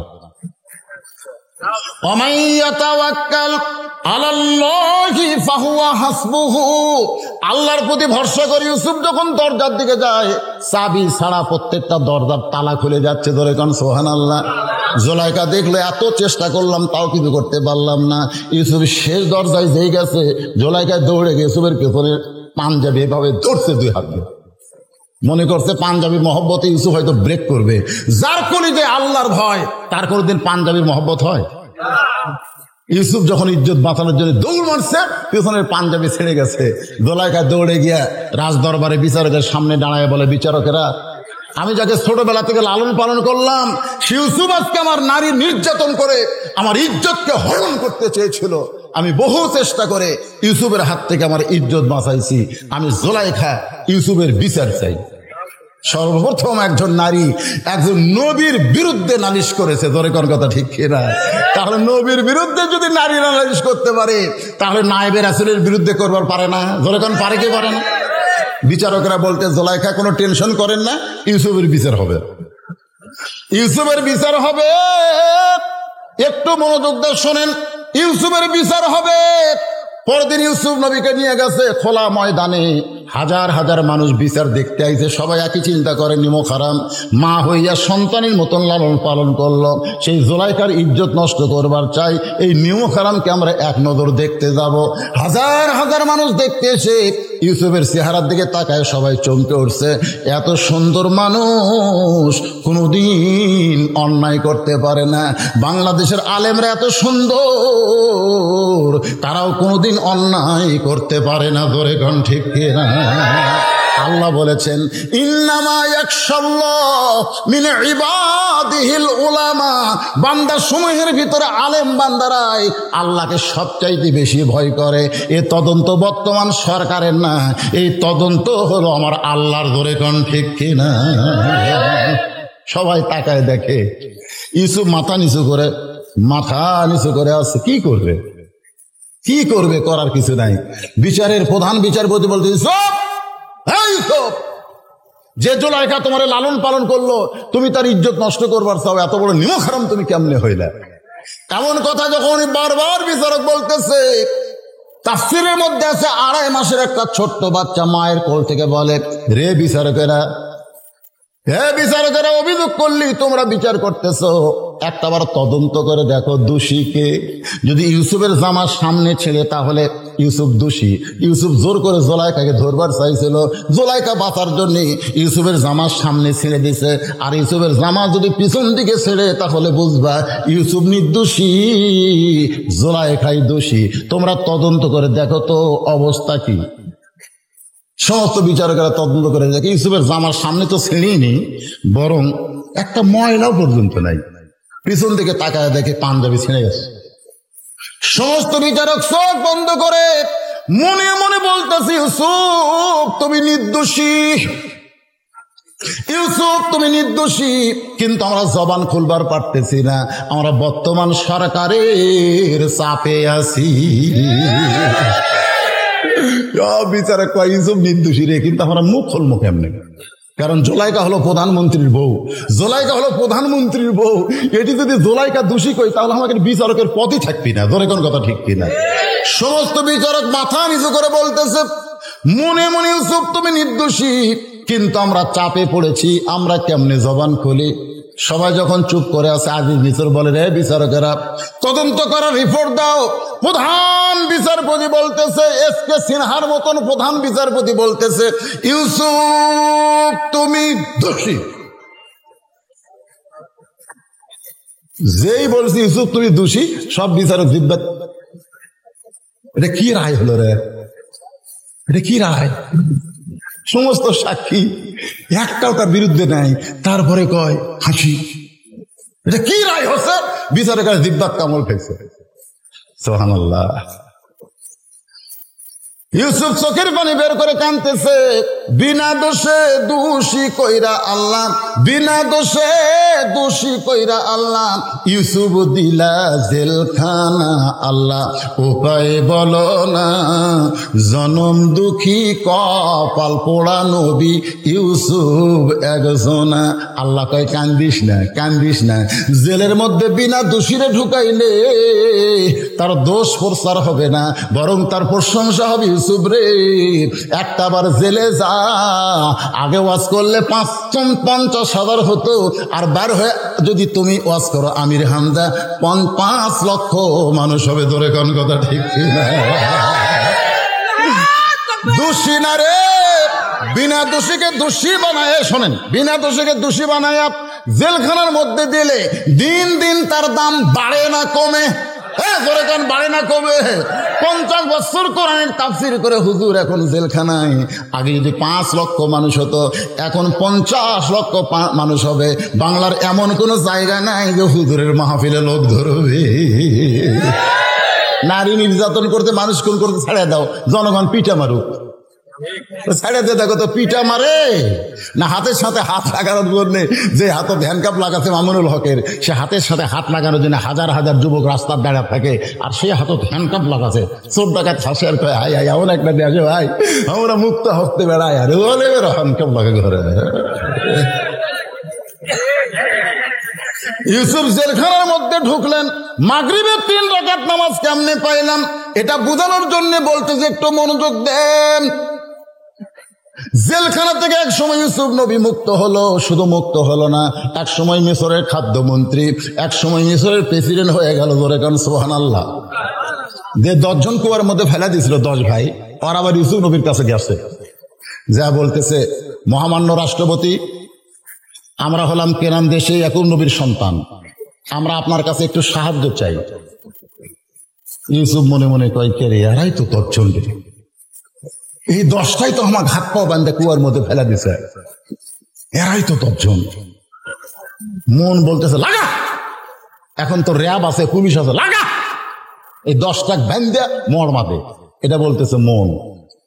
সুবহানাল্লাহ। আর ঈমান বলতেছে 42 বছর আগেকার কথা মনে করে কি হলি। 42 বছর আগে, কারণ বিয়ের দিনেই বউকে সন্দেহ হয়েছে। এখন বাসর রাত্রে বউয়েরা গাও হাত দিবার যায়, খালি সন্দেহ করে, এত সুন্দরী বউ, বিয়ের আগে হয়তো প্রেম টেম করছে। বউকে সন্দেহ করে বউয়ের গাও তার হাত দেয় না। বারান্দার ঘুরতেছে, বাবা কয়, ঘুরিস কে, এত সুন্দর বউ তোর বিয়ে হলো, তুই ঘুরিস কে? বলতেছে, আব্বা আমার মনে হয় বউ বিয়ার আগে প্রেম করছে। বাপ কয়, মনে হয় বিয়ার আগে প্রেম করছে, করুক, বিয়ার পরে যান না করে সেই চেষ্টা করছে। এই পাগল, বিয়ার আগে যা করছে করছে, বিয়ার পরে যার প্রেম না করে যা। বাপ মার কথা মতো বউলে সংসার করছে। 42 বছর পরে বাপ মা মরিছে। মরার পরে ওই পুরানো ব্যারাম আবার মাথা চালা দিছে, আবার মাথা চালা দিছে। ওই বইয়ের ঘরে যায় বলতে, তুমি তালাক। বউ বলতেছে, বুড়ি বয়সে তালাক কিসের? বিয়ার আগে প্রেম করছো। তো বিয়ের আগে প্রেম করছি, বিয়ের রাতেই তালাক দেন। এত বছর পর সন্তান হয়ে গেল, লাতিলুৎকুর হয়ে গেল, এখন আবার এই পাকলা বেড়া মাথা তুললো দেন। আমি বললাম স্বাধীনতার যুদ্ধের পরে যুদ্ধ অপরাধী তালাক দাও, জোরে কোন কথা ঠিক কিনা, সবগুলো ফাঁসি দাও। তাদেরগুলো সংসার করে 42 বছর পরে তোমাকে মাথাতে পুরানো বেড়াম উঠলো কেন, জোরে কোন কথা ঠিক কিনা। হায় হায়, যে শালারা ভোট পায় না, বিনা ভোটে মন্ত্রী, এরাই কিন্তু এরা চাঙ্গা করে দিয়েছে, জোরে কোন কথা ঠিক কিনা। 42 বছর পরে পুরান কথার মনে করিস না। এরা যদি কুয়ার মধ্যে ফাইলা না দিত, তুই আজকে মিশরের প্রেসিডেন্ট হওয়ার পারতি না। ইউসুফ রে, ভুলে যা, ভুলে যা। যদি গভীর রাত্রে নবী হিজরত করে মদিনায় না আসতো, তাহলে মক্কা বিজয় হতো না, জোরে কোন কথা ঠিক কিনা। মক্কা বিজয়ের দিন ওমর যখন বলতেছে, ইয়া রাসূলুল্লাহ, আমি আবু জেহেলের বেটা ইকরামাকে হত্যা করব, ফাঁসি দিব, আমি আবু সুফিয়ানকে ফাঁসি দিব, হিন্দাকে ফাঁসি দিব, আপনার চাচা আমির হামদার কলজাতে খাইছে। রাসূল বলতেছে, ওমর, আমি সমস্ত যুদ্ধ অপরাধীকে মাফ করে দিলাম, ফাঁসি দেব না, দণ্ড দিব না, কারণ তাদের কারণে হিজরত না করলে আজকে আল্লাহ আমাদের মক্কা বিজয় দিত না। ধরে কান না সুবহানাল্লাহ। মাফ করে দিচ্ছে, মাফ মাফ। ইয়াকুব ইউসুফ নবীর সঙ্গে মিলন হচ্ছে, একটু খেয়াল করবেন। এত বছর পরে ইয়াকুব নবী তার সন্তানকে বুকের মধ্যে নেয়, এমন সময় শুকরিয়া তান 3 রাকাত নামাজ আদায় করে। এই 3 রাকাত নামাজ আল্লাহর কাছে এতই ভালো লাগছে, আল্লাহ ডাকতে বলে, হাবিব, এত বছর পরে সন্তানকে বাবা বুকে না নিয়ে আমাকে সেজদা দিয়েছে, এই 3 রাকাত নামাজ আমি আল্লাহর এতই ভালো লাগলো, আপনার উম্মতের জন্য মাগরিবে 3 রাকাত হিসেবে দিয়ে দিলাম।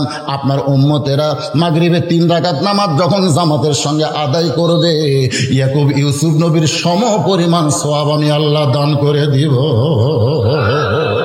সুবহানাল্লাহ।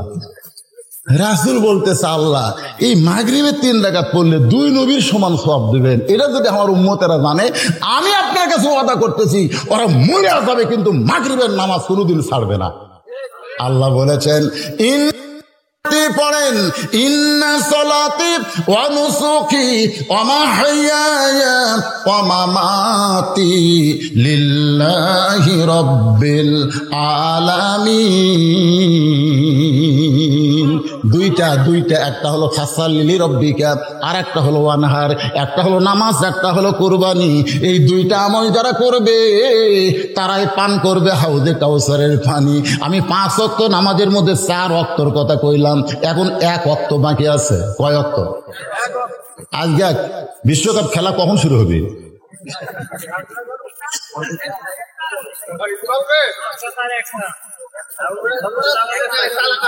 না, চালাচ্ছি তো ভাই রে, আপনারা তো শুনতেছেন আলহামদুলিল্লাহ। কারণ 4 ওয়াক্ত হয়েছে, এখন এশা বাদ আছে, জোরে কোন ঠিক কিনা। এশার নামাজের আলোচনা একটু মনোযোগ দেন। আল্লাহ বলেন, হাবিব, আপনি দুনিয়াতে যাওয়ার আগে একটা নবী দুনিয়াতে গেছিল, সেই নবী এখন পর্যন্ত মৃত্যুবরণ করে নাই, 4th আসমানে রেস্টে আছে। ওই নবীর নাম হলো ঈসা নবী। ধরে কোন কি নবী? ঈসা নবীকে হত্যা করার জন্য এই ছেলেরা, এই যুবকেরা মনোযোগ দিয়ে শোনো, হত্যা করার জন্য বাড়ির চারিধার ঘেরাও করছে ইহুদিরা কিন্তু খ্রিস্টানদের দেখতে পারে না, কারণ ইহুদিরা মুসা পর্যন্ত মানে, এরপরে আর কোন নবীকে মানে না। আর খ্রিস্টানেরা ঈসা পর্যন্ত মানে, আমাদের নবীকে মানে না। ধরে কোন কথা ঠিক কিনা। আর আমরা মুসলমানেরা সব নবীকেই সম্মান করি। ধরে কোন সুবহানাল্লাহ। আমাদের কোন নবীর প্রতি সম্মান কম আছে? কোন নবীর প্রতি সম্মান কম নাই। কেরে বারে 2টা উঠলো, কেরে এই 2টা উঠলো, কেরে না না না, ওটা চলবে না তো। কিসের পেশাব? নামাজের রোধ হচ্ছে পেশাব। কি নামাজ পড়তে পড়তে কেউ পেশাব করবে যায়? কোরআনের ওয়াজ শুনতে শুনতে যাবেন না, কারণ কোরআন আমি প্রথমেই বলেছি, কোরআন এমন একটা ঔষধ, বুঝলেন, এমন একটা শেফা। মুমিনদের যাবতীয় রোগ থেকে আল্লাহ কোরআনের শেফার মাধ্যমে তাকে হেফাজত করে। ধরে করে সুবহানাল্লাহ। লাগছে পেশাব, আমাকেও লাগছে। মনে করেন আমার ডায়াবেটিস ব্যারাম, ডাক্তার কইছে 1 ঘন্টার বেশি ওয়াজ করলে সবসময় নিচের দিকে পেশাবটা, ধুল নিচের দিকে, আপনি প্রতি ঘন্টায় পেশাব করা লাগবে, তাছাড়া কিডনি ড্যামেজ হবে। আমি বললাম, বক্তা সাহেব, আমি যে ওয়াজ, ডাক্তারকে বললাম আমি যে ওয়াজ করি, তো ওয়াজ করেন 1 ঘন্টা করে, আপনাকে 1 ঘন্টার বেশি কে করবার কয়? জনগণ তখন ছাড়ে না। আমি যখন উঠছি তখন থেকে 1.5 ঘন্টা পার হয়ে গেছে। জোরে কোন কথা ঠিক কিনা। আমি কি 1 ঘন্টা পর পেশাব করে যাবো? না, ডাক্তার কইছে তো কিডনি ড্যামেজ মারবে, কিডনি। আমি যদি বলি ভাই 1 ঘন্টা হয়ে গেছে, 5 মিনিটের জন্য পেশাব করে চলে আসে, আপনার বলি এটার আর আমরা শুনবো না রে। ওয়াজ করতে করতে পেশাব করবার যায়, ওয়াজ করতে করতে বক্তা পেশাব করবার গেলে আপনাকে মন খারাপ, তো ওয়াজ শুনতে শুনতে আপনারা গেলে আমার মন খারাপ হয় না? এশার নামাজটা শোনেন ভাই, 5টা ওয়াক্ত নামাজ কমপ্লিট হলে এরপরে কুরবানির একটা ডাঁটের ওয়াজ হবে। কুরবানি, এটা গরু কুরবানি নয় রে, এটা খাসি কুরবানি না, এটা হলো আল্লাহর দিনকে গালিব করতে গিয়া বাংলার জমিন আমাদের কুরবানি হওয়া লাগবে। ধরে কোন কথা ঠিক কিনা? হ্যাঁ, সেই কুরবানির উপর ওয়াজ করবো। আগে আপনাকে সাইজ করে নেই, কুরবানির ওয়াজ করতে গেলে সাইজ হওয়া লাগবে না? এখন এশার 4 রাকাত ফরজ নামাজ, একটু মনোযোগ দিয়ে শোনেন। ঈসা নবীর বাড়ির চারিধার ইহুদিরা ঘেরাও করছে। ইহুদির মধ্যে একজন বীর অনেকক্ষণ ধৈর্য ধরে বলতেছে, না এভাবে বাড়ি ঘেরাও করে থাকলে হবে না, দরজা ভাঙা লাগবে। দরজা দেশে যখন ধুলমুল করতেছে তখন ঈসা বলতেছে, আল্লাহ এরা তো দরজা ভাঙ্গে ঘরের মধ্যে ঢুকে আমাকে হত্যা করবি, আমি এখন কোন দিক দিয়ে বাড়াই? আমাদের নবীকে কিন্তু আল্লাহ বার করছে, হিজরতের সময় বার করছে, 37 জন ঘিরে আছে, তারপর আল্লাহ বলছে আপনি বার হয়ে যান। আমাদের নবীকে কিন্তু আল্লাহ ওই দরজা খুলেই বার করছে, আর ঈসা নবীকে আল্লাহ দরজা খুলবার দেয়নি। আল্লাহ কয় না, দরজা খুললে বিপদ হই, দরকার নাই, আমি ঘরের ছাদ ফাঁকা করে আপনি লিয়ে আসতেছি। কি মজা রে! আর আমাকে নবীর উপর কি বিপদ দেখছেন? নবী বার হয়ে দেখে খালি সব চোখ খালি লাইটের মতন জ্বলতেছে, হাতত লাঠি, বর্ষা। নবী কয় আল্লাহ চেহারে ঘেরাও করে আছে, এর মধ্যে আমাকে বারবার কোন? আল্লাহ কয় বার হওয়া লাগবি। আমাকে নবীর উপর আল্লাহর মনে হয় দয়া নাই রে। আল্লাহ যদি কলো হলি যে আপনি আমি ছাদ ফাঁকা করে নিয়ে আসতে, নিয়ে যাবি না, কারণ আমাদের নবী হলেন শেষ নবী। ধরে কারণ ঠিক কিনা? বহু হেকমতের কথা আছে এই হিজরতের মধ্যে। এখন তালা ফাঁকা করে ঈসা নবীকে নিয়ে গেছে আল্লাহ 4র্থ আসমানে। ইহুদির বীর দরজা ভাঙ্গা ভিতরে ঢুকে ডাক দেয়, ঈসা রে কোথায় লুকাইলি? ঈসা রে কোথায় লুকাইলি? গোটা ঘর খুঁজে দেখে ঈসা নাই। আল্লাহ তাআলা ওই ইহুদি বীরের চেহারা ঈসা নবীর মতন করে দিছে। এখন দরজা খুলে বলতেছে, ভাই রে খুবই খোঁজাখুঁজি করলাম, ঈসা নাই রে। তো বেড়া যারা লাঠি ছোটালে আছে তারা কয় তুই কে? তুই? আমি তো তোরকে ভাই, তোরকে বীর লাগা বলে শোনার টাইম আছে, লাগা। আসলে খ্রিস্টানরা মনে করতে ঈসা নবী মরিছে, আসলে কিন্তু মরেনি। এই শালারা কিন্তু ইহুদি বীরের পূজা করতেছে। ধরে কোন কথা ঠিক কিনা? দেখবেন ওদের যিশু খ্রিস্ট করে ন্যাংটা করে, তো দেখেন ভাই এরকম একটা কাপড় পরছে ন্যাংটার মতন, খালি গায়ে ন্যাংটা করে। নবী কোনোদিন হাঁটুর উপর কাপড় তুলবে? কি কথা, এরা কি ধর্মের আল্লাহ ভালো জানে। এখন লাগা কয়ে ওই ইহুদি বীরকে মারছে। ঈসা নবীকে আল্লাহ নিয়ে গেছে কোন আসমানে? 4র্থ আসমানে গিয়ে ঈসা নবী বলতেছে, আল্লাহ দুনিয়াতে মানুষ যায় মরার জন্যে। মারাত্মক কথা ভাই, একটু মনে রাখবেন, দুনিয়াতে মানুষ যায় মরার জন্যে। ধরে কান কিসের জন্যে? আমরা দুনিয়াতে এসেছি কিসের জন্যে? সবাই একসঙ্গে বলেন কিসের জন্যে? বাঁচার জন্যে না মরার জন্যে? তো মরার জন্য আসে আমাকে এত মোশন কে?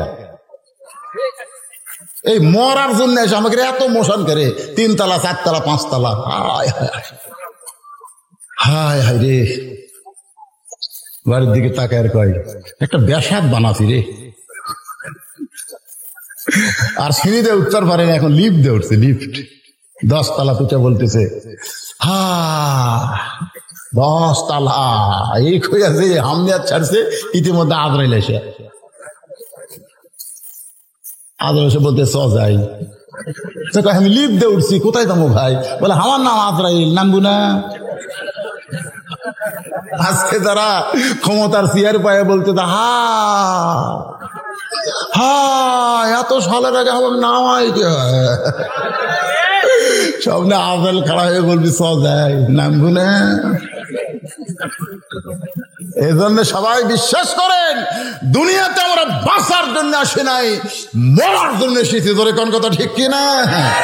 এই মরাটা কেমন মরা হবে?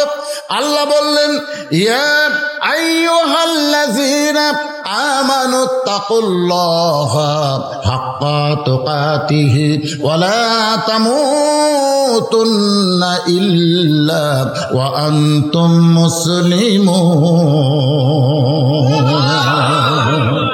আল্লাহ বলতেছেন যারা আমাকে বিশ্বাস স্থাপন করেছ, বিশ্বাস স্থাপন করার পরে 1 নম্বর আমল হলো আল্লাহর ভয় করতে হবে।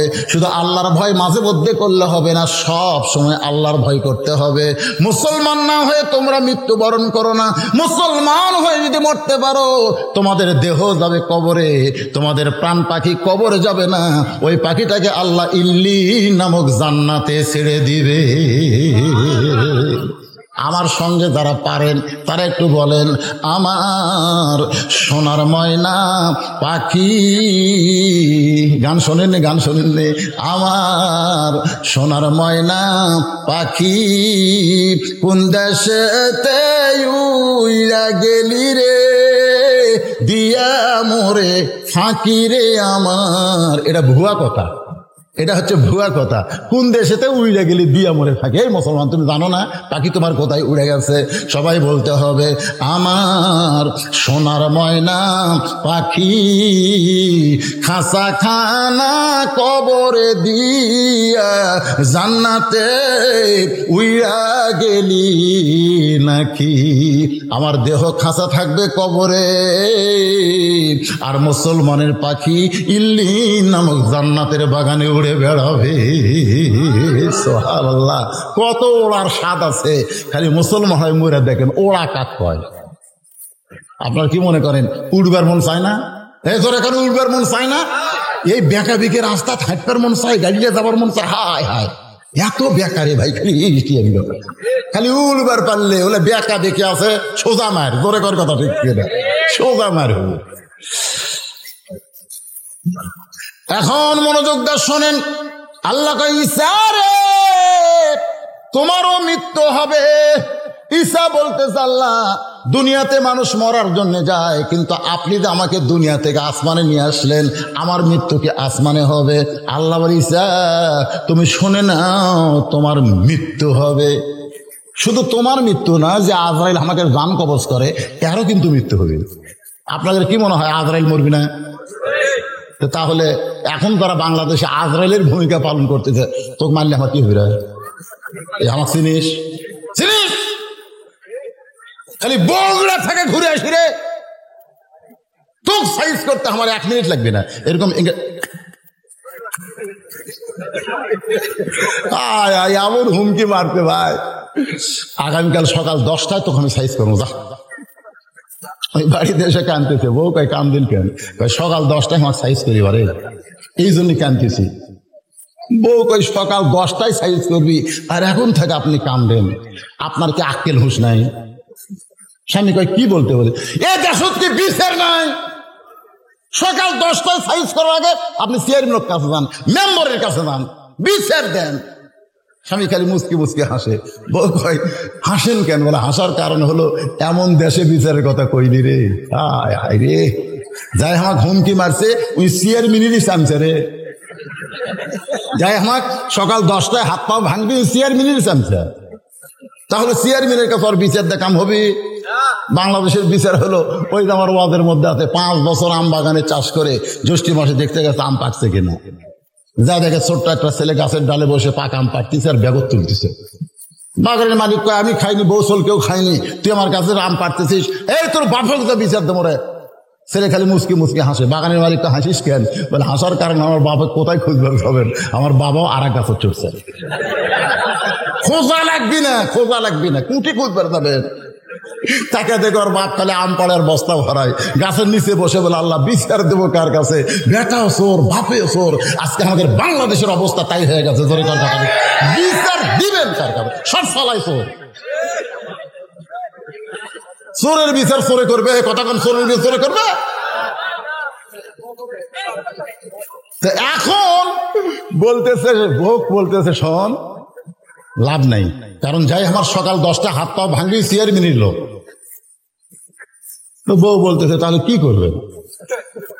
বলে দেখি তো বিচার আছে কিনা। ওই রাত্রে বলতেছে আল্লাহ যার কেউ নাই তার তুমি আছো, সকাল 10টা আমার হাত পা ভাঙবি আল্লাহ। আমি দুনিয়ার বাংলাদেশের কোন হাইকোর্টে আমার বিচার হবি না আল্লাহ, প্রত্যেকটা কোর্ট এরা কিনে নিছে। তোর এখন কথা ঠিক কিনা? পরিমনির মতন ব্যবসা জামিন পায় আর মামুনুল হকের মতন আলিমক ধরে নিয়ে যায়, এই দেশের বিচার হবি না আল্লাহ। একের আল্লাহর কাছে 2 হাত তোলা, তাহার কাছে শরীর কান্দিছে। আরে আল্লাহ যে বান্দার চোখের পানি কত দাম দেয়। আল্লাহকে যা, তুই যখন আমার কাছে কাঁদতেছিস, তোর বিচার কর্ম যা।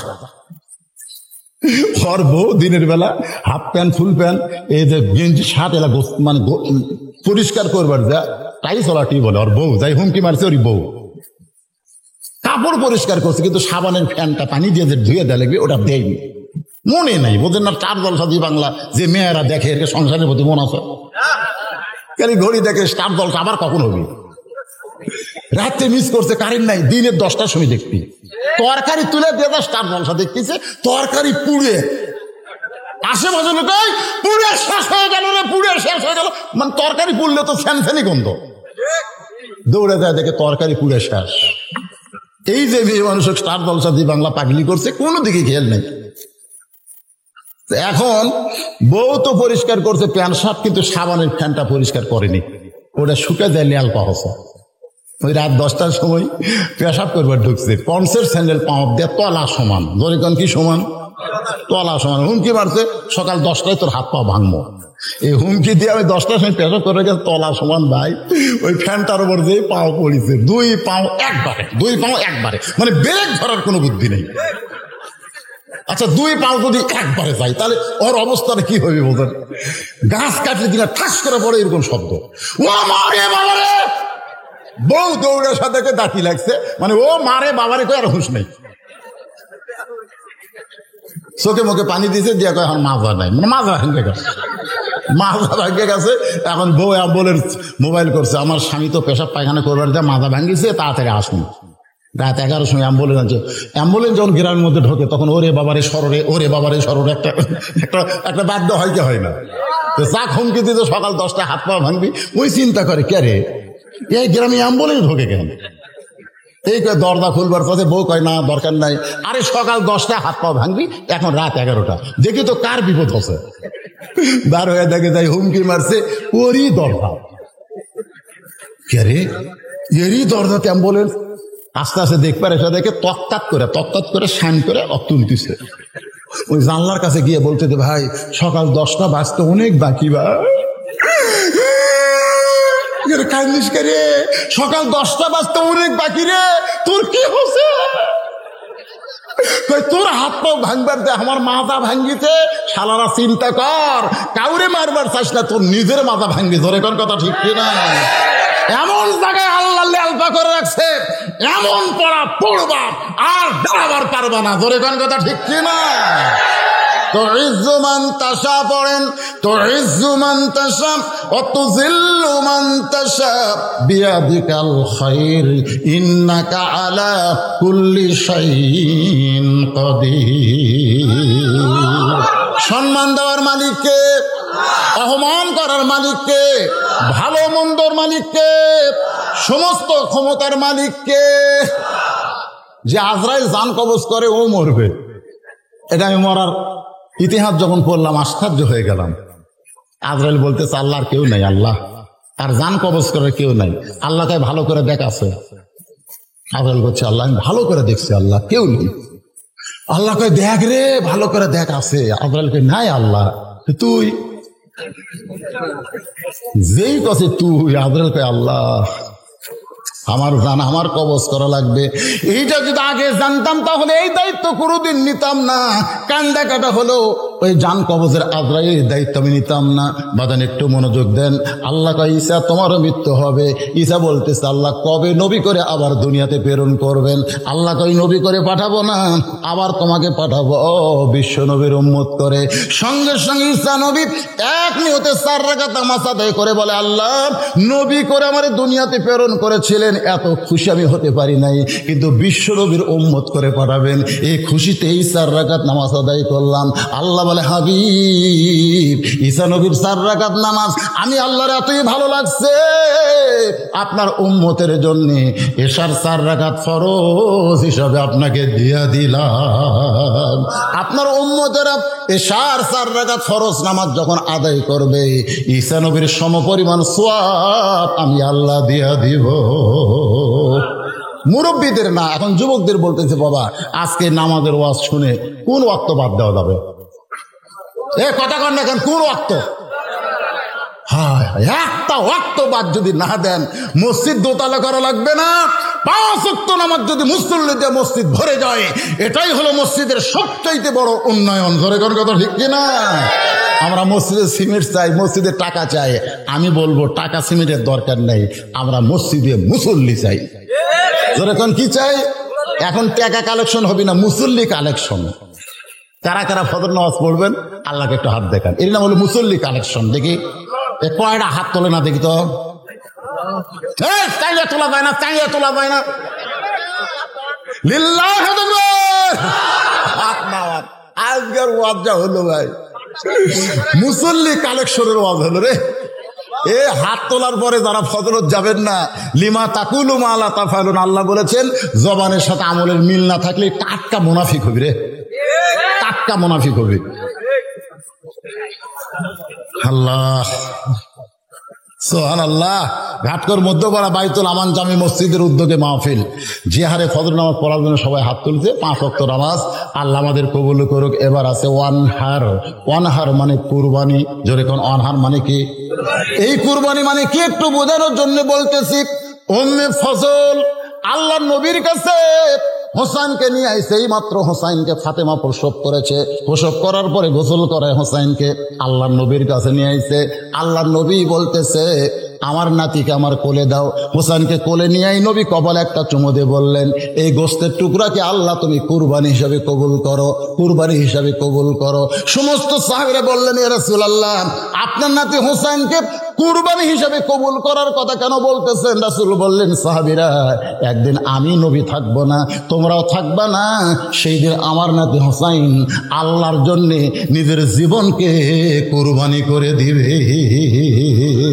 বাতিলের সঙ্গে আপোষ করবে না। সাইয়্যিদুশ শাবাবে আহলিল জান্নাত হাসান ও হোসেন রাদিয়াল্লাহু তাআলা আনহুমা, জান্নাতি যুবকদের সর্দার হবে 2 জন, একটা হলো হাসান, একটা হলো হোসেন। সেই হোসেনের সঙ্গে জান্নাতে যাওয়ার জন্য যদি আমরা রাজি হই, তাহলে আমাদের কুরবানি দেওয়া ছাড়া কোনো উপায় নাই। এই কুরবানি হলো বাতিলের সঙ্গে আমাদের আপোষ করা যাবে। যারা বলেন যাবে, আমাদের কাছে ঈমান বাঁচান ফরজ না জীবন বাঁচান ফরজ? এরপরে কারণ ঈমান না জীবন। আজকে জীবন বাঁচানোর জন্য আমরা বাতিলের সঙ্গে আপোষ করতে, সবচাইতে বড় কুরবানি হলো ঈমানকে রক্ষা করব। জীবন চলে যাবে, আমাদের মৃত্যু হবে না। এই মৃত্যুটা আমাদেরকে জান্নাতের দরজায় পৌঁছে দিবে। এই 2টা আমল যারা করবে তারাই হাউজে কাউসারের পানি পান করবে। আল্লাহ আমাদের সকলের জন্য কবুল করুক। সকলে বলে আমিন। আস্তাগফিরুল্লাহ রাব্বি মিন কুল্লি যামবি ওয়া তুবু ইলাইহি লা হাওলা ওয়ালা কুওয়াতা ইল্লা বিল্লাহিল আলিয়্যিল আযীম। মাশাআল্লাহ। একেবারে মোনাজাতের রাখ দেয়া কি নাম ভাই জানেন? চেয়ারম্যান সাহেব কত দিয়েছে? 2000 টাকা নগদে দান করছে। আল্লাহ আমার ভাইজানের দানকে কবুল করুক। আল্লাহুম্মা আমিন। এই সকলে হাত তুলে আল্লাহুম্মা আমিন। আল্লাহুম্মা আনতাস সালাম ওয়া মিনকাস সালাম। 3 দিন ব্যাপী তাফসীরুল কোরআন মাহফিলের সমাপনী রজনীতে আখিরি মোনাজাতে আল্লাহ তোমার হাজারো বান্দা বান্দীদের নিয়ে তোমার রহমতের দরজায় ফকির হয়ে দোকানা হাত তুলেছে। আল্লাহ মেহেরবানি করে আজকের মাহফিল আমাদের সকলের হেদায়েতের জন্য, বলেন নাজাতের জন্য, জান্নাতের জন্য আল্লাহ তুমি কবুল করো। আল্লাহ যারা কষ্ট করে মেহনত করে হাজার হাজার টাকা খরচ করে এই জান্নাতের বাগান লাগাই দিচ্ছে, আল্লাহ তাদের সকলকে আল্লাহ তুমি জান্নাতি কবুল করো।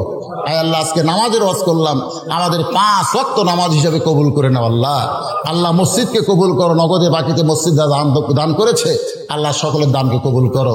যারা সদস্য হয়েছে আল্লাহ তাদের সকলকে জান্নাতের সদস্য হিসেবে কবুল করো। যারা সদস্য হতে পারে নাই, মোনাজাতের পরে তারা সে সদস্য হবেন। আল্লাহ সবাইকে আজকের মাহফিলের সদস্য হওয়ার তৌফিক দান করে দেও। আল্লাহ আল্লাহ যে আলোচনা করেছি ত্রুটি বিচ্ছিত হয়ে গেলে মাফ করো, হাদিয়া মঞ্জুর করলে সোনার মদিনায় কবুল করো। আল্লাহ আমরা যারা হাত তুলেছে আমাদের জনম দুঃখনী মা বাবা বাবা যাদের কবরে চলে গেছে, রব্বির হামহুমা কামা রব্বায়ানি সগীরা, বাপ্পার কবরকে আল্লাহ জান্নাতের টুকরা বানিয়ে দাও। আমাদের দাদা দাদি নানাত্মীয় স্বজন কবরে গেছে, মাফ করে দাও। অনেকে দোয়া চেয়েছে, আমি অসুস্থ, দোয়া চাই, আপনারাও দোয়া করেন, আমি আপনাদের দোয়া করি, আল্লাহ সকলকে কবুল করুক, সকলে বলে আমিন। আয় আল্লাহ, যে যুবকেরা কষ্ট করে মেহনত করে মাহফিল করলো, তাদের সকলকে 5 ওয়াক্ত নামাজি কবুল করো আল্লাহ। মা বোনেরা পর্দার অন্তরালে বসে শুনেছে, আবিদা সালিহা পর্দা নিজে কবুল করে মা ফাতেমার চরিত্র দান করো, অভাব মোচন করে দাও, দুর্ভিক্ষ দূর করে দাও, গোটা বাংলাদেশের উপরে রহমত বরকতের দরজা খুলে দাও আল্লাহ। আল্লাহ ইউনানকে ইসলামের জন্য কবুল করেছে, গোটা বাংলাদেশকে আল্লাহ তুমি ইসলামের জন্য কবুল করো আল্লাহ। আল্লাহ, যে কোরআনের ওয়াজ শুনতে এত ভালো লাগে, মানুষ পাগল হয়ে যায়, রাতের ঘুমকে হারাম করে দিয়ে কোরআনের বাগানে বসে থাকে, সেই কোরআনের সমাজ যেদিন বাংলাদেশে চালু হবে, সেদিন বাংলার মানুষ বুঝতে পারবে আসলে কোরআনটা কত সুন্দর। আল্লাহ, আমাদের সেই কোরআন দেখার তৌফিক দিয়ে দাও আল্লাহ। আল্লাহ, কোন একদিন এ দেশের আকাশে কলেমার পতাকা উড়বে। আজকে যেরকম আর্জেন্টিনা ব্রাজিলের পতাকা সব ফেলে দিয়া একদিন বাংলার যুবকেরা কলেমার পতাকা পথ পথ করে উড়াবে, এই দৃশ্য আল্লাহ আমাদের দেখার তৌফিক দেও আল্লাহ। আজকের মাহফিলের সভাপতিকে কবুল করো, সহসভাপতি কবুল করো, প্রধান অতিথি বিশেষ অতিথির কবুল করো, চেয়ারম্যান ভাইকে কবুল করো, আমাদের সবাইকে আল্লাহ মাফ করে দাও আল্লাহ। যার 2 কান হাত পছন্দ করো, সেই 2 হাতের ওসিলায় গোটা মাহফিলকে কবুল করে মৃত্যুর সময় আমাদের জবানে জারি করে দিও, লা ইলাহা ইল্লাল্লাহু মুহাম্মাদুর রাসূলুল্লাহ সাল্লাল্লাহু আলাইহি সাল্লাম। আসসালামু আলাইকুম ওয়া রাহমাতুল্লাহি ওয়া বারাকাতুহু।